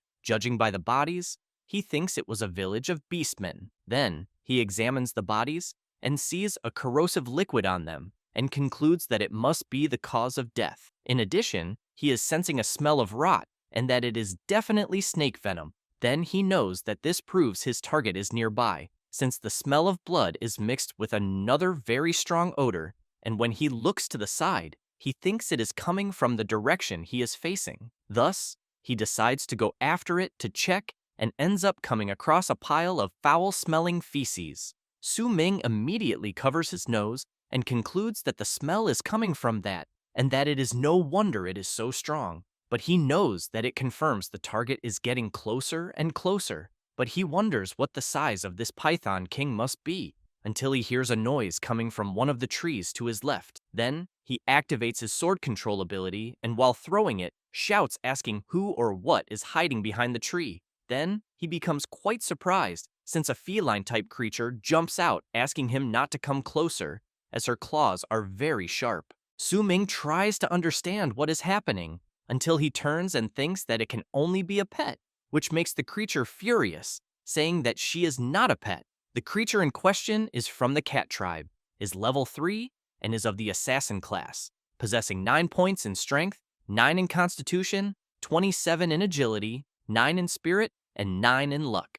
The talent is natural agility of the feline lineage, and the effect of the agility attribute is almost twice as great as that of normal classes. The skills are Silent Steps and Claw Strike. However, the MC decides to check for himself and soon activates his Eye of Perception skill. Then he discovers that her name is Leah, and that indeed her attributes and information are correct. Thus, he calls her and asks her to pick up something, which in turn frightens her, asking him not to come any closer. But she soon becomes surprised by what he threw. As soon as she picks it up, the MC tells her that what he gave her is a healing potion. Since she is very injured, Leah becomes suspicious, thinking about whether she should use it or not. But the MC asks her to stay calm and makes it clear that he is not there to harm her village, especially since her village has already been destroyed, and that his target is precisely the giant snake that attacked them. Leah tries to warn the MC, saying that the gigantic snake is very dangerous. Su Ming comments that she does not need to worry, since that is his mission there. Leah says that she can find that python's nest. The MC asks if she is really serious, but Leah asks him to let her go along, and, as she starts crying, says that that monster devoured her entire family. After that, both begin to walk through the place, and the MC comments that, apparently, it is getting darker and darker as they go deeper into the forest, but that he still does not sense any movement, so he asks if she is sure the direction is correct. Leah says it is just ahead, but the MC comments that he cannot see anything. Leah points upward and asks him to look up. Su Ming looks up and sees a gigantic snake coiled around the tree, then thinks that it is much bigger than he imagined, in addition to the fact that one really cannot underestimate a rank D quest, and that, because of that, he will need to come up with a new plan to eliminate such a creature. At that moment, Leah hears a noise coming from the direction they came from, and immediately shouts warning the MC, since an attack is heading toward him. While Su Ming dodges, the archer who fired the arrow becomes nervous and asks how the MC noticed the attack from the distance they are at. The Mohawk man comments that since they have been discovered, it is better to finish off the MC face to face. Su Ming, in turn, shouts, asking who is shooting arrows from behind. The group comes down from the tree where they were, and the Mohawk man comments that the MC is quite capable. Then he emphasizes that he did not imagine that just any level 20 awakened would be able to dodge their ambush, but makes it clear that the MC was lucky to dodge once, and will not have the same luck again. Su Ming equips his sword and prepares for the confrontation. The archer wastes no time, and immediately fires his arrow, just like the mage, who shouts, telling everyone to attack at once to eliminate the MC in the blink of an eye. The Mohawk man prepares his huge sword and says they need to complete the wanted quest.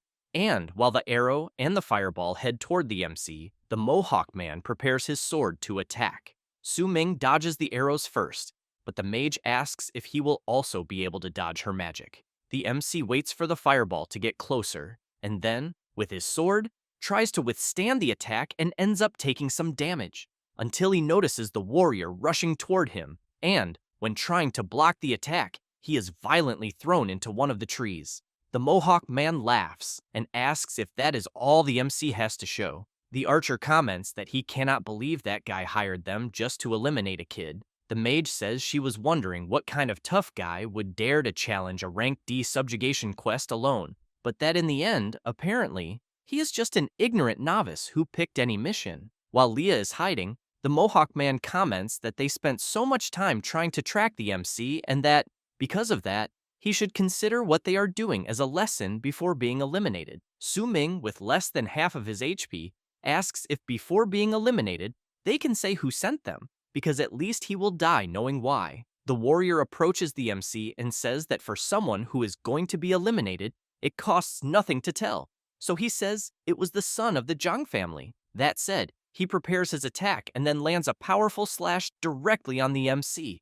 Leah feels sad seeing this, until she becomes confused upon hearing the MC's voice asking if, in the end, all of this was Zhang Tang's doing. And from the top of a tree, he makes it clear that it was exactly as he imagined, since the only one who would be this cruel could only be him. Everyone, upon seeing the MC unharmed, without any damage, at the top of the tree, starts wondering what the hell is going on, because he was supposed to be in pieces. Su Ming activates the Eye of Perception and says that what they eliminated was just a clone from his set skill. And while everyone wonders what kind of ability this is, and whether they were really fooled by such a cheap trick, the MC manages to see that the archer is level 23, the mage is level 25, and the warrior is level 27. Thus, he thinks that in the awakened world where the law of the jungle prevails, hunting one another is normal, but to protect the basic balance of survival of the awakened, laws and regulations were also created, since in fights between awakened, the difference cannot exceed 10 levels, and that if they break the rules, whoever violates them will be hunted worldwide. Then he knows that is why their level cannot exceed 30, and since the level 27 swordsman is the strongest in the group, he concludes that he will start with the archer, who has the lowest level. Then, he jumps and quickly goes behind the archer and equips his sword. The swordsman shouts, warning his partner, but Su Ming places his sword on the archer's neck and tells him not to do anything foolish, since hitting vital points ignores the HP bar. The mage becomes worried and shouts, calling the MC despicable, who in turn, while making a slight cut on the archer's neck, emphasizes that the throat is one of those vital points. But for someone who shot arrows from behind and ambushed him first, it is obvious who the real despicable one among them is. The swordsman steps in front of the mage, calls Su Ming a brat, and asks if he thinks he knows how to take a hostage. Then he laughs and asks if he has ever eliminated someone before, since eliminating someone for the first time is quite horrible. Su Ming smiles, and without any mercy, eliminates the archer. Thus, he calls out to the swordsman and says that he is feeling great. The partners of the guy who had just been eliminated are completely shocked, unable to believe that the MC did what he did without even blinking. Su Ming walks up to them and comments that for them to be sent to eliminate him, their level also must not be above 30, since, in the awakened world, that level of theirs is not much different from a bunch of newly awakened rookies. Then, he wants to know if they really thought that taking a few bounty missions would turn them into professional assassins. After that, The MC gives a sinister laugh and says he has terrible news for them. The souls that died under his blade in his past life are countless. Leah, hearing this from afar, even gets a little worried, but the MC does not care at all and soon unleashes a terrifying attack on one of the assassins. The woman loses a lot of her health points and screams, feeling intense pain. While the Mohawk guy tries to take advantage of the MC being distracted, he comments that hands are not vital points, and that, because of that, it only reduced her HP a little, since, as a mage, even if her level is higher than his, her speed was not enough to dodge his attack. Having said that, he jumps back to dodge the heavy strike skill from the circular blade. Then he thinks that even though the swordsman is focused on strength, he is 7 levels above him, and his agility and speed attributes are already almost equal to his own. With that, Su Ming increases his speed with stealth step and moves behind the swordsman, then lands a direct hit on him. But he wants to know if the MC is only scratching his back with the attack he just made. Then, he tries to hit him once again with circular slash. While dodging the attacks, Su Ming thinks that the status difference caused by the level disadvantage drastically reduces the damage of his attack against the swordsman, since he has in mind that the rules of the awakened world are that life and death battles between awakened ones do not use the same mechanics as battles against monsters, and that, although they fundamentally depend on base HP, this is limited to the HP calculation used when ordinary body parts are hit. In addition, many years ago, when the Awakened appeared, they discovered that another method to quickly eliminate an opponent is to strike a vital point, where hitting an enemy's vital point grants a damage bonus. So, he knows there is a high probability of ignoring the HP calculation and achieving a one-hit kill. But, when facing a higher level opponent, the probability of landing a one-hit kill on a vital point also decreases drastically. The Mohawk guy's partner keeps screaming in pain, and he tells her to stop screaming because, after they claim the quest reward, he will find a high-level healer to fix her hand. Then, he wants to know if she can still fight. She answers that she cannot, because it hurts too much, and asks him to finish off the MC quickly. He, in turn, reflects that this is also the importance of level stats in the awakened world, since, right now, with a lower level, he is facing higher level opponents. So, he knows that if this drags on, it will turn into a war of attrition, until he is surprised after getting an idea in which he thinks he can try a way to eliminate them using the other's weapons. With that, he runs off. And the Mohawk guy gets nervous because he is from a heavy combat class and his speed cannot catch up to the MC's. Then, he wants to know if his partner can lock onto him with magic. She answers that she can, and makes it clear that even without one of her hands, she will not take her eyes off him. Having said that, she activates her target locking skill and then launches the Deep Fate Ice Arrow toward the MC. He, in turn, activates sword control, launches the sword into a tree, and is pulled by it. With that, he manages to dodge the attack that was heading toward him. This leaves the girl unable to believe what she just saw. The Mohawk guy comments that the MC is a sword controller, so he wants to know what is strange about him being able to fly on a sword. In addition, he tells his partner to use a few more skills to try to stop him. Meanwhile, Leah is watching Su Ming move through the air with his sword and thinks that this is, in fact, quite incredible, until the MC stops at the top of a tree, looks back, and wonders if they are still following him. But, upon noticing another attack coming in his direction, he concludes that they really are chasing him. Then, he looks up and thinks that this is the perfect place to be. After that, he activates his Eye of Perception and sees a creature that is also there. A huge explosion happens, and the Mohawk guy wants to know if his partner hit the attack. She asks him to relax and says that her skill is guided magic. But, when they hear a very loud and strange noise, they want to know what the hell is happening. The Mohawk guy gets very scared when he sees what is falling from the top of the tree, because what is falling and heading toward them is the Python King, the target of the subjugation quest. The huge serpent falls to the ground, and because of the impact, sends the assassins flying away. This is the giant venomous python, the boss of the wild area. The creature is level 26, has 401 strength, 350 constitution, 157 agility, 10 spirit, and 10 luck. And it does not take long for the venomous python to lock onto the aggro target, which leaves the mage very worried. and she soon has to run away, since the creature is launching a corrosive venom attack. As for the MC, from afar, he thinks that his plan worked, because the mage's skill attacked and woke up the boss first. And, because of that, the python went after her. Besides, he is pleased because a single ultimate attack from the mage managed to take away 1/5 of the boss's life. At that moment, the Mohawk guy charges at the serpent with his heavy strike. Then, he unleashes Mighty Blade Fall, which makes the boss scream loudly. The swordsman does not stop attacking with his heavy slash, and then activates his sure kill and shouts, telling the snake to die already. Having said that, he also attacks with his suppression heavy strike. Su Ming continues just watching from afar and thinking that, as expected of a heavy weapon warrior who prioritizes strength, the power of a full force attack is truly absurd. Besides, the swordsman is one level above the giant snake, so he concludes that using this method to wear down both sides at the same time was not a bad idea, since now he only needs to finish the job.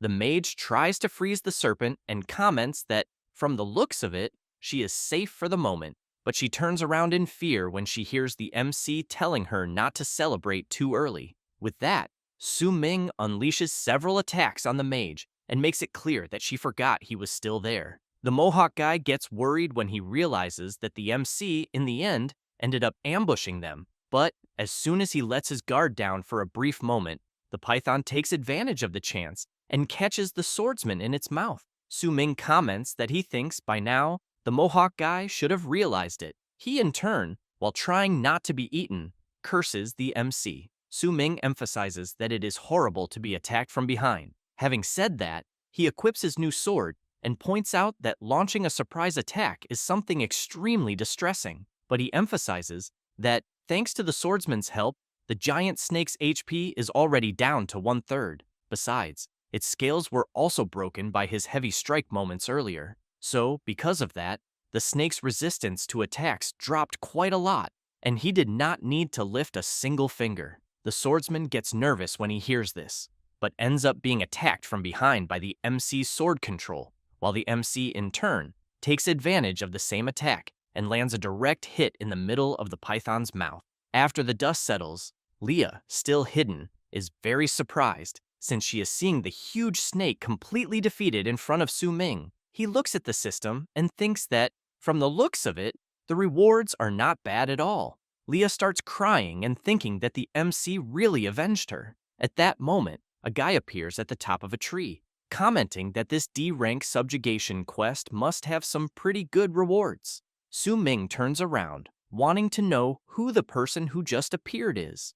The guy answers that, right now, the MC should not be worrying about who he is, but about himself. Having said that, he laughs and says that, without even realizing it, the MC has already fallen into his trap. Su Ming notices his hand trembling a lot, and also that he cannot move his body. Then, he wonders if he is under some paralyzing effect. But what he really wants to know is when he was hit, and, as the guy approaches, he reflects that he has already eliminated the assassins and was also not attacked by the giant snake. So, he concludes that it definitely is not the effect of the snake's venom. At that moment, the guy equips his weapon and comments that the mantis stalks the cicada, unaware of the oriole behind it, and that he did not think he would run into such luck. Having said that, he emphasizes that he thought no one would take this D17 subjugation quest. Besides, he did not expect to run into them fighting among themselves there, and that it would even be a waste on his part if he did not take them as spoils of war. Su Ming wants to know if, in the end, the guy is not one of the assassins who were sent to eliminate him. The guy laughs and asks if the MC is joking, because he does not think a newly awakened level 21 student like him is worth assassinating for a high reward. The MC thinks that he knew Zhang Tang would not be smart enough to realize that those assassins would not be able to handle him and send another one right after. Then, he activates his Eye of Perception, and, while observing the mysterious guy, he says that it will only be one cut and that it will not hurt at all, since his critical slash skill will finish the MC off in an instant. Su Ming discovers that the guy's name is Ding Pan, that he is level 27, and that he is from the disguise class. His skills are Phantom Concealment, Breath Concealment Technique, Traceless Paralysis Transmission, and critical slash. Then he reflects that this traceless paralysis transmission skill must be what is preventing him from moving. After that, he comments to the guy that it must have been the mist from moments earlier when he somehow made him fall into his paralysis skill. Ding Pan gets worried and asks how the MC discovered that. Su Ming thinks that he hit the mark perfectly. Then, he says that he also knows that the paralysis effect time of his skill is almost over. Ding Pan opens his system window and shouts, wanting to know how that is possible and if he made some kind of mistake. Because, as far as he knows, the MC's paralysis time should still last 1 minute and 2 seconds. Su Ming, upon hearing this, thinks that he never imagined there would be a skill capable of paralyzing someone for that long. As for Ding Pan, after checking his skill, he comments that it is correct and that there is exactly 1 minute left before the paralysis ends. Besides, his traceless paralysis transmission is a slow-acting poison skill, and the poisoning process takes time, but the reward makes up for it. The MC smiles and thinks that, although he managed to trick this idiot into revealing the effect of his skill, he knows that a paralysis lasting 2 minutes is far too long, until Ding Pan realizes it and asks if the MC was trying to trick him. Then, he makes it clear that he had no idea how long his skill lasted. However, Su Ming remembers something and reflects that he still has a chance to survive. With that, he starts listing all the skills he discovered and says that he never imagined a level 27 big shot like Ding Pan would not have a single active direct damage skill, and that, because of that, it is actually pathetic. The guy is surprised and asks how the MC knows about his skills. He comments that Ding Pan must be very nervous right now because he knows that as soon as his paralysis wears off, he will not have the slightest chance. Meanwhile, Ding Pan thinks that all of this is just the MC's nonsense, because even if he does not have active skills, his stats are more than enough to deal with a newly awakened level 21 like him. Su Ming comments that then, in the end, they will have a fair fight once his paralysis ends. Ding Pan wants to know why he should listen to him. Su Ming comments that, from the looks of it, the shoe fits, and that he is even afraid of a newly awakened one. Ding Pan gets nervous and tells the MC to shut up. He, in turn, makes it clear that talking is easy because they will settle everything once his paralysis wears off. But Ding Pan, distracted by the MC's conversation, ends up being hit from behind by Leah's illusory colors claw strike. While she makes it clear that the MC avenged her village and that she will not let Ding Pan hurt him, the blonde guy lands a blow on her and immediately wants to know what kind of creature just appeared. Then, he wants to know how there can be a helper there, since all the awakened ones in that area should have been poisoned and paralyzed by his skill, until he realizes that the one who attacked him is a beast woman from the realm of illusions. Then, he charges at her, wanting to know how a useless level 3 beast dares to help an awakened one, and, as soon as he corners Leah, he makes it clear that she is asking to be eliminated. However, at that moment, the MC's paralysis ends, and he immediately controls his sword and says that the one who will be eliminated there will be Ding Pan. He looks back, frightened, and sees the MC with a very terrifying look. A few minutes later, after eliminating the awakened one, Su Ming says that the guy's strength was so pathetic, and he did not expect his spoils of war to be so abundant. Then, he asks Leah not to be afraid, because the other awakened one has already fainted and he will not hurt them, since he never eliminates women. Leah keeps watching the mage on the ground, until the MC comments that he has already finished looting all the backpacks. Then, he is going to take the opportunity to complete his second-class change quest, which is nearby. Leah wants to know if she can go with him. After all, she no longer has a home, and since he helped her take revenge, she thinks he is a good person. Su Ming answers no. Leah is very disappointed, but he emphasizes that she saved his life. Having said that, he throws a disguise skill scroll to her, which contains the skill Blood Wave Impulse, which, when used, increases the critical hit rate after hitting the enemy and causes continuous bleeding. The wound will be difficult to stop, and the damage is extremely high. Su Ming makes it clear that Leah is very weak at the moment, and that taking her along will only slow him down. So, he wants her to train hard in the environment she already knows, and the skill scroll he gave her will help her. Then, they will meet again in the near future. And, because of that, he hopes that by then, she will already have become a formidable assassin of the realm of illusions. Laya, with eyes full of tears, looks at the skill scroll she received and comments that she understands. Then, she shouts that she will not disappoint him. Su Ming thinks that he will be waiting for the day they meet again. A few minutes later, the MC receives a system notification informing him that he consumed the 1,000-year purple vein. Lingzi dropped by the giant venomous python, the boss of the wild area. The 5 main attributes of strength, constitution, agility, spirit, and luck have been greatly enhanced. Then, the system notifies him that the MC has completed the 3rd class change quest. Now, he has been promoted to the 3rd class change level of the God of Slaughter, and all stats have increased by 10%. In addition, he obtained a reward item, the Awakened Dingpan's Diary, and the item can be handed in at the nearest quest hall. Meanwhile, in the realm of illusions, at Southwest Point number 63, in the quest hall, a guy wants to know why his partner is simply leaving the group. He answers that teaming up with a noob like him almost cost him his life even in an M-rank subjugation quest. Su Ming arrives at the place and soon hears someone commenting that they should have chosen a higher difficulty subjugation quest from the beginning because the difficulty of a K-rank subjugation quest is too low, and the rewards are pocket change and a complete waste of time.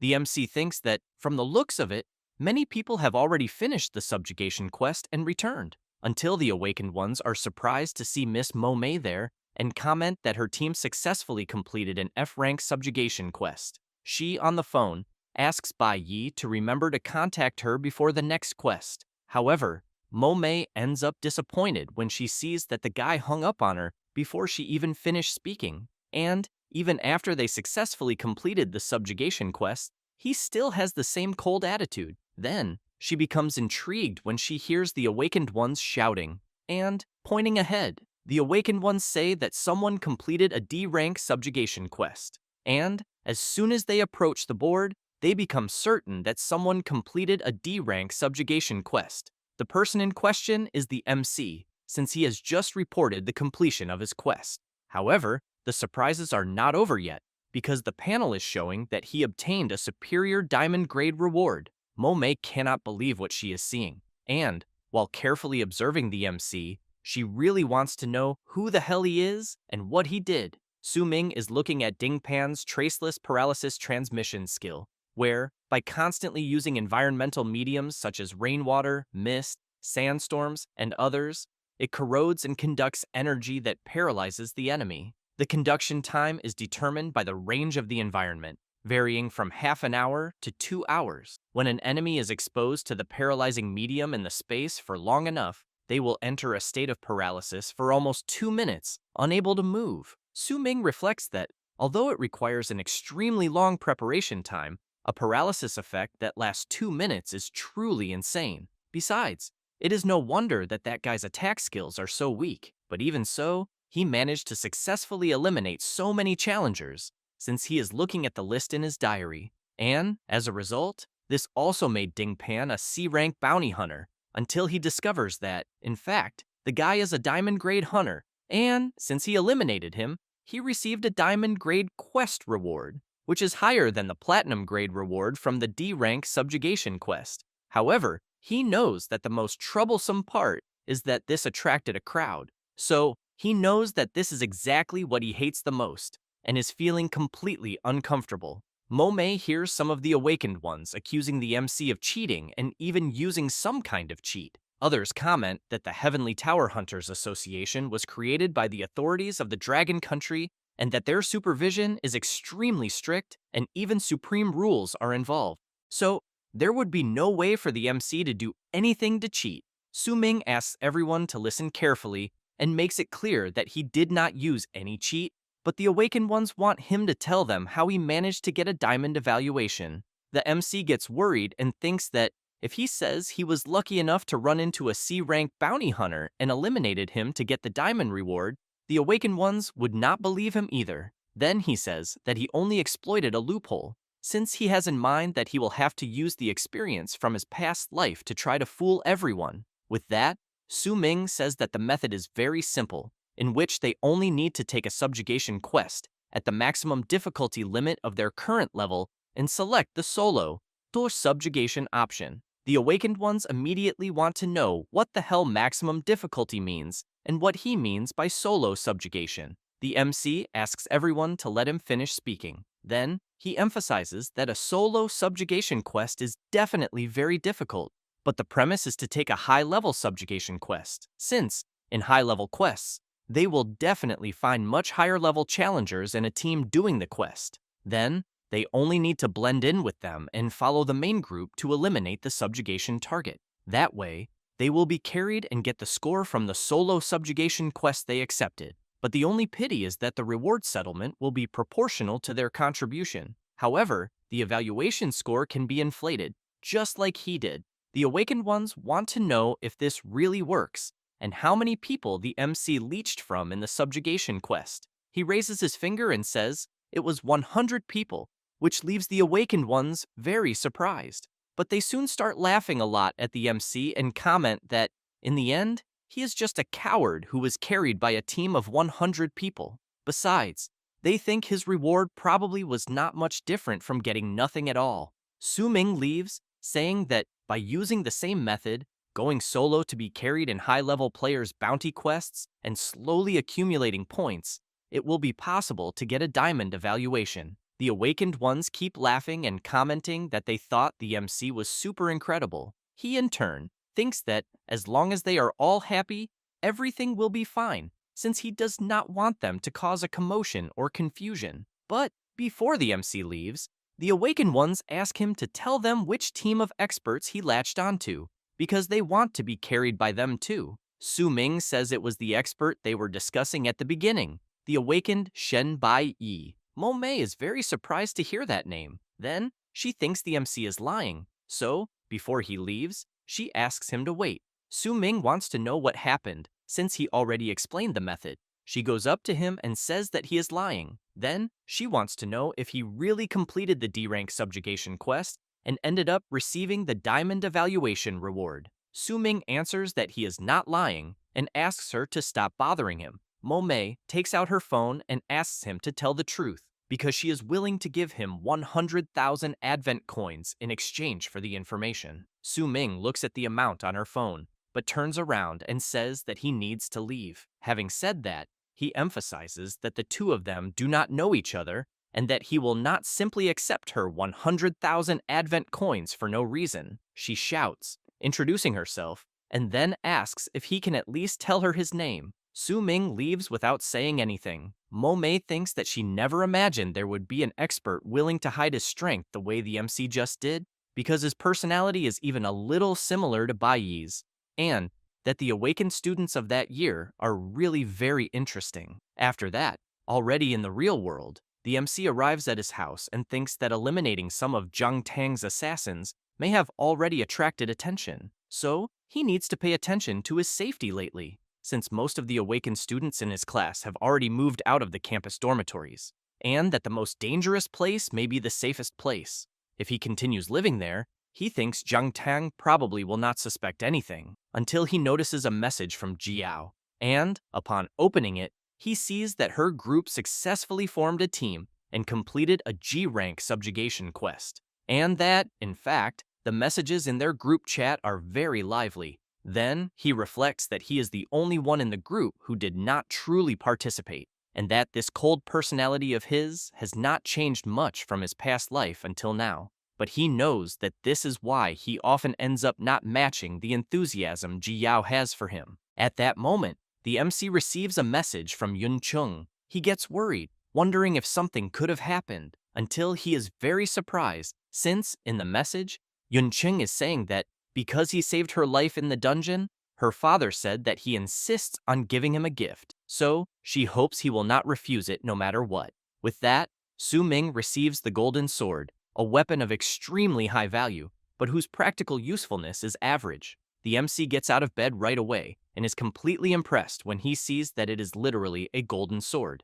With that, he reflects on the subjugation quest, plus the Advent coin reward from the C-rank quest, and on giving the money from selling the golden sword he just received to Nahora as sponsorship. Then, he thinks he should still have more than 200,000 Advent coins left over, which is more than enough. Besides, It is just as expected from a gift from a rich family, since they are all like this, flashy, but not very practical.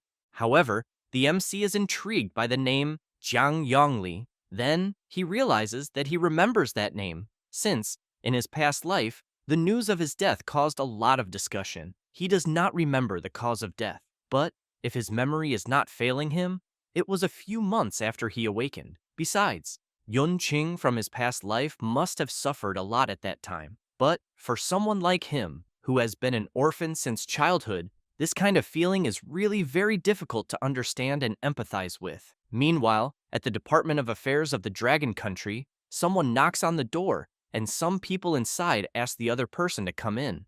It is the deputy mayor of Xuanjing City, wanting to know what the director wants. He informs her that the assessment results of the novice dungeon for all the newly awakened students in the country have come out. So, he wants to know if she is responsible for the assessment in Xuanjing City. She answers yes, but asks him to be clearer. The director slams his fist hard on the table and says that a situation happened with 2 students, and because of that, he needs to confirm it very carefully with her. Ranling becomes worried and asks whether these students committed some crime. The director says that one of the students is named Li Chenguang and the other is named Su Ming. Having said that, he emphasizes that between these two, one of them will have his provincial ranking reward canceled. Then, he says that, for the other one, in the city he represents, the educational resources for the following year will be tripled based on the current rules.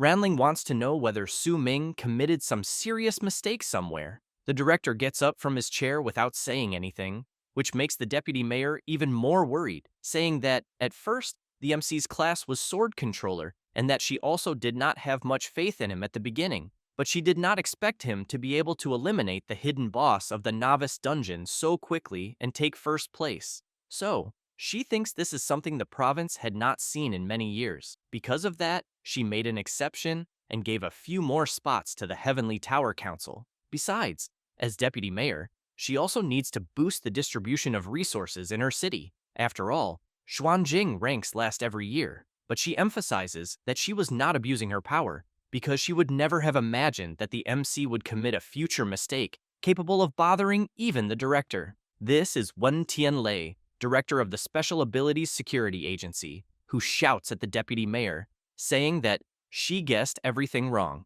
Ranling wants to know if the one whose reward qualification was cancelled was the blade maniac Li Chenguang and why. The director says that this is where her negligence comes in, because, as the deputy mayor of Xuanjing City, she did not even know that Li Chenguang invaded the novice dungeon of Xuanjing Academy that year, and many students were eliminated by that guy. And, even though the novice dungeon test can resurrect the challengers at the end, Li Chenguang is only a young man, but he already eliminates people as if they were flies, massacring his compatriots as if they were wild beasts. And this kind of behavior from an awakened one is absolutely despicable. The deputy mayor agrees with him, but becomes intrigued by one thing and asks how he found out. Tianlei says it is because he is friends with the director of Xuanjing Academy, and he greatly admires the awakened student, Su Ming. So, because of his friendship with the director, he always wanted to help Xuanjing City, which ranks at the bottom every year. But, due to his position, he could not show favoritism, so he was left with his hands tied. But after learning about this incident, he had the perfect opportunity, and, as he just said, the educational resources of Xuanjing City will be tripled the following year. The deputy mayor is surprised and thanks the director, but he tells her not to thank him, because if she has to thank someone, she should be thankful that they have such an exceptional awakened student as Su Ming that year. At that moment, a guy calls the director and informs him that they have an emergency situation. As soon as Tianlei looks at his phone, he is surprised and says that a large group of high-level awakened ones from Tianqi country secretly infiltrated their borders. After that, on the next day, the awakened ones are excited to learn that the results have come out for the overall performance ranking of the novice dungeon for all newly awakened students in the province that year, and the one in first place is Xuanjing Academy. But they soon become intrigued when they see that the highest ranked person is the sword controller. Meanwhile, at the MC's house, his phone is ringing a lot, and after falling out of bed to answer the phone, He wants to know why there are so many message notifications all of a sudden. Then, he is surprised because all the messages are guild recruitment invitations. As he looks at some of them, he wonders what is going on, because even though he got a diamond grade evaluation, he thinks there should not be so many people wanting to invite him to guilds, since the guild system in the awakened world is basically the place where they gather to increase their strength and support each other. And, for a novice who has just awakened, joining a guild right at the beginning is truly a great choice, since, in the end, not everyone has the chance to reach the upper levels of the Heavenly Tower Council. Then, if the person joins a strong guild, the veterans will provide mentorship, tips, and the person will gain many rewards. Besides, some guilds even distribute skill scrolls, equipment, and other items for free. So, he knows this drastically reduces the chances of newly awakened ones being eliminated at the beginning of their journeys. But he knows it is a pity that this ideal situation only existed in the beginning, when order in the awakened world was being established. And, with the ever-increasing number of awakened ones, predatory competition also began to appear in order to maintain the strength and status of their respective guilds. But guilds nowadays no longer want to recruit ordinary challengers. So, he concludes that this must be exactly why he became the target of so many guild invitations. Su Ming is incredulous when he sees the number of invitations he is still receiving, and thinks that, the way things are at the moment, if he keeps receiving this many invitation messages every day, it will be very annoying. Therefore, the MC starts looking through the guild invitations, and, when he stops on one, he thinks that he only needs to do exactly the opposite. The guild in question is Black Silence, which is formed by only a few members, has no recruitment requirements, no administration, no complicated promotion processes, and allows anyone at level 10 or above to join. Besides, it has no boosting and no benefits. The only rule of the guild is that the person is responsible for their own life. Su Ming thinks this is very good and joins the Black Silence Guild. A few minutes later, some awakened ones notice that the MC, who ranked first in the province, has already joined a guild. Others want to know what kind of guild was lucky enough to recruit a talent like him.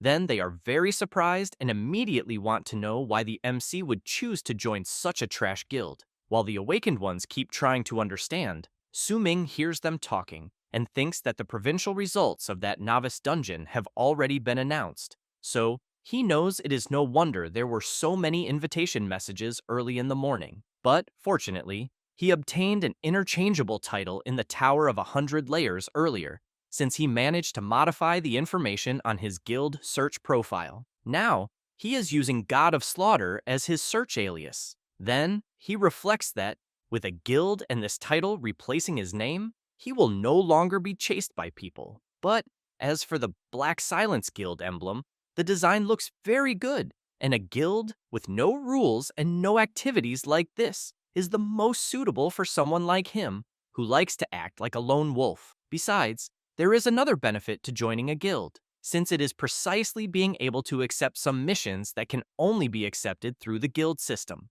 And, as soon as he looks at some of them, he notices that the mission with the highest difficulty is only rank E, but he knows it is no wonder. After all, it is only a guild with low activity. However, he decides to click to go to the next page and see if he can find a few more missions. Then, he is very surprised since he is seeing an S-rank mission. Suddenly, a rift opens above the MC and asks if he is surprised. Su Ming becomes worried about the voice he is hearing. Meanwhile, somewhere else, some people are scared, wanting to know what is happening and whether a fight is going on. Su Ming is forced to dodge an attack from a mysterious guy. He tries to block the attack, but the person is using a chain and corners the MC. Then Su Ming is surprised to see something heading in his direction. The mysterious person approaches the rift and says that what he threw to the MC is his guild mission card. Having said that, he comments that they will meet again soon. After the person leaves,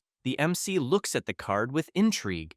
Meanwhile, on the other side of the rift, another person wants to know how it went. She answers that everything went well. Then another one comments that it seems Miss Mo Mei did not recommend the MC blindly, since specifically guiding him to join their guild was the right move. The person who handed the card to Su Ming emphasizes that his abilities, even though he is a novice, are already very good for his current level. Then, she says it was not a waste of effort to hack the system and attract the MC to them. The other one comments that either way, his addition is also good preparation for the future combat tournament. Therefore, he makes it clear that he hopes they have not misjudged the MC since he needs to raise his level as quickly as possible. Back where the MC is, he is looking at his guild card and concludes that it is not that simple. Then, he activates his eye of perception and reflects that even though he casually chose a casual lower-level guild, he thinks there is something strange, and, as he carefully observes each guild invitation,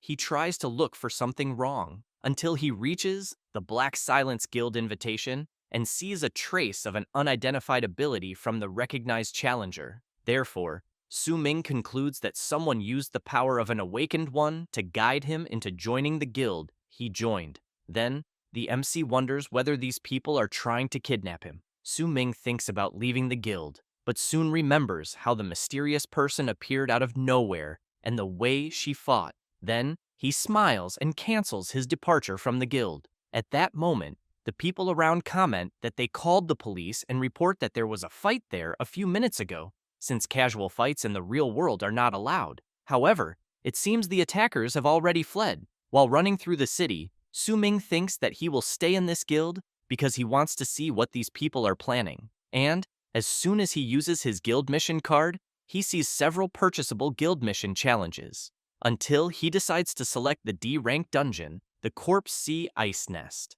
But he is warned that, since this dungeon has not been purchased and unlocked by the Black Silence Guild, the MC does not have general access permission, so it asks whether he wants to buy it. Su Ming does not think twice and buys the mission. With that, he is informed about the Corpse Sea Ice Nest, which is a terrifying ice valley. The monsters there do not die and need to be eliminated repeatedly. Inside the nest, at the bottom of the valley, the most terrifying challenge is hidden. The MC wastes no time and goes straight to the dungeon. He sees that the place is covered in ice and snow, and as soon as he reaches the ground, he feels a tremendous cold. His nose soon starts running, and then the MC is taken over by several sneezes. Su Ming starts looking for something in his inventory, since he remembers that something dropped when he was eliminating monsters for his second class change mission. Then, he finds a crystal hot water bag, which can help him maintain his body temperature in extremely cold environments. Su Ming takes the item and thinks it is a good thing he got it, since it is a true lifesaver for this occasion. At that moment, a huge skeletal hand bursts out of the ground with full force.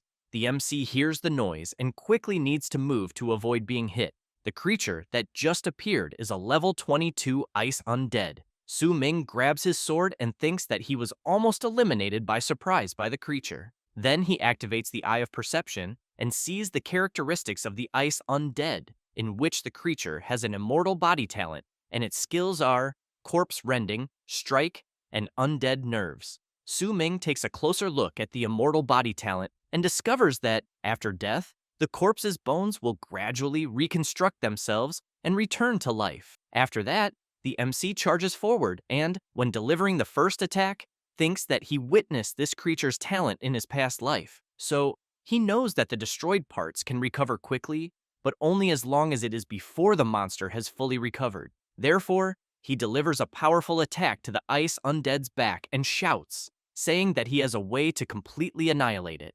Having said that, he applies his Sword Tomb Sorrow technique and lands a direct hit on the creature. Su Ming comments that, this way, the ice undead's immortal body talent will not be able to activate. However, he becomes intrigued by something he is seeing in the system, since a message from his guild has just arrived. The message was sent by an anonymous person, wanting to know if the MC is sure he wants to challenge a D-rank dungeon alone. Su Ming does not like that kind of question and replies by message, telling the anonymous person to mind their own business. The anonymous person replies that it is fine, and that, if the MC wants to throw his life away, no one will stop him. But, as someone from the same guild, the warning is to be careful with challengers from other guilds who also chose the same dungeon, who are much more terrifying than the monsters. Su Ming laughs and thinks, as if he needed an anonymous person like her to remind him. Then he wonders whether the anonymous person really thinks he is a novice,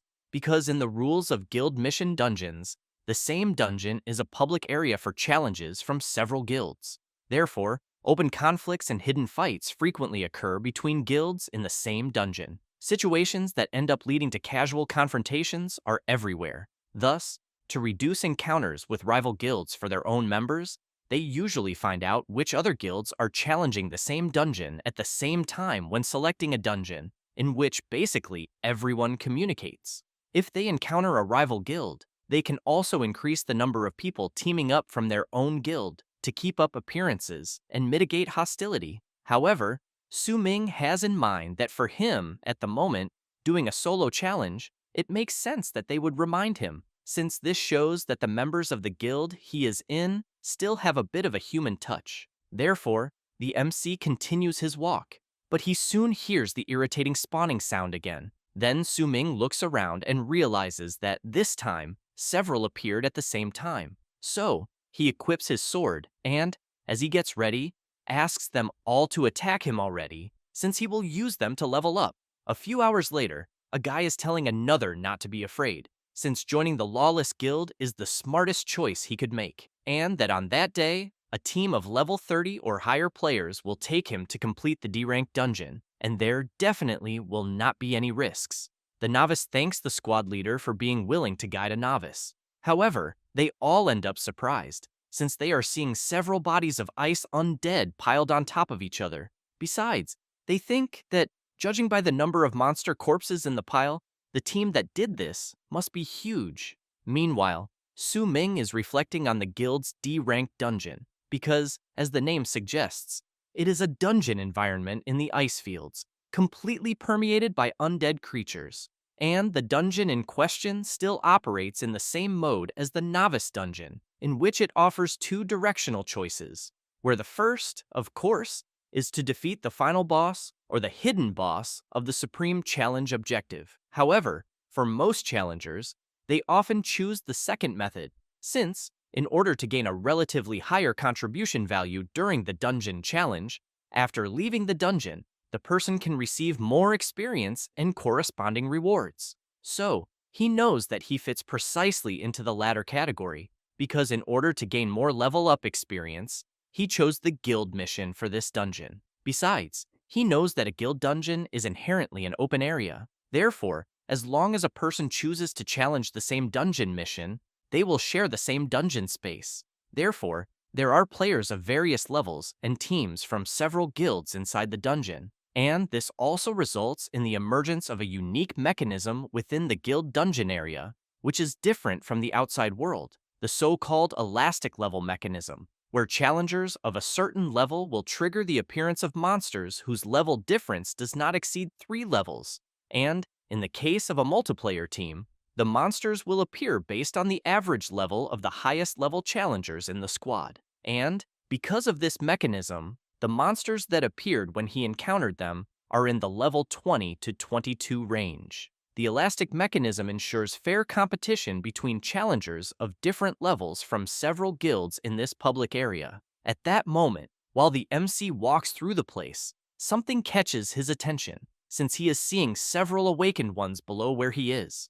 A guy comments that it should already be enough, because, having eliminated each monster twice, the creature's immortal body attribute will no longer be effective. And, since they have this talent, clearing this dungeon is truly exhausting. Then, he wants to know how things are, because according to the clues from that treasure map icon, the location of the puzzle should be very close. So, he wants his partners to hurry and confirm whether people from other guilds have also arrived there, because it will turn into a fight to the death. A guy says that the deciphered coordinates should be a short distance ahead. Su Ming thinks that these guys he is seeing have probably already grinded the skeleton's treasure map, since he has in mind that he also got it while farming the monsters.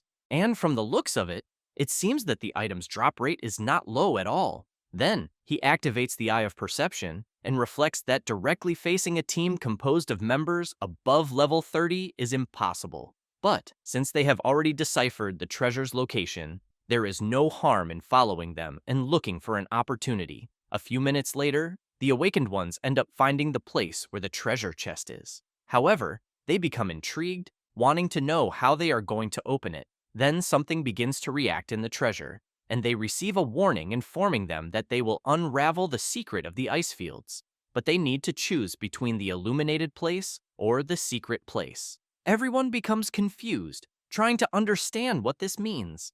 Then their leader asks the others to wait, because he will think of something. Meanwhile, the MC opens the system and sees information about the skeleton's treasure map, which asks to call upon the light, and the secrets of the ice fields will be hidden in the resting place. Su Ming is surprised to understand and thinks that this puzzle is very simple. So, the obvious choice would be for them to choose the light. However, the squad leader shouts, saying that they will choose the secret place. And, as soon as he makes that choice, the place begins to shake and collapse. Then the awakened ones want to know what is happening to the sky and why the snow has also turned black. After that, the ice undead begin to appear, but this time, they have a completely different aura. The squad leader becomes frightened and shouts, saying that the mechanism did not close, and wonders whether he chose the wrong option and whether the secret place is not where the treasure is hidden. One of the guild members comments that the map's instructions said to call upon the light, and the secrets of the ice fields would be hidden in the resting place. So, he thinks the squad leader should have chosen to call upon the light, since choosing the secret place means going to the resting place. The leader becomes nervous, thinking all of this is a lie, but wants to know why he did not warn him earlier. The guy replies that it is because the squad leader chose too quickly. Then another member comments that it is not the time for discussion, because there is a noise coming from the direction they came from. The squad leader becomes frightened and comments that, in that direction, it is where the monsters were just annihilated by them. And he soon becomes very scared, wanting to know what the hell he is seeing ahead. The creature, in turn, does not stay still and launches an attack. While one of the guild members is hit, the squad leader tries to protect himself and comments that, from the looks of it, melee weapons will not be able to handle this bizarre creature. The guy who was attacked tries to ask for help but cannot and is eliminated. Therefore, the squad leader tells the other members that if they are hit by the creature, they will be frozen instantly. However, as soon as he finishes saying that, he becomes completely terrified because the creature is right behind them.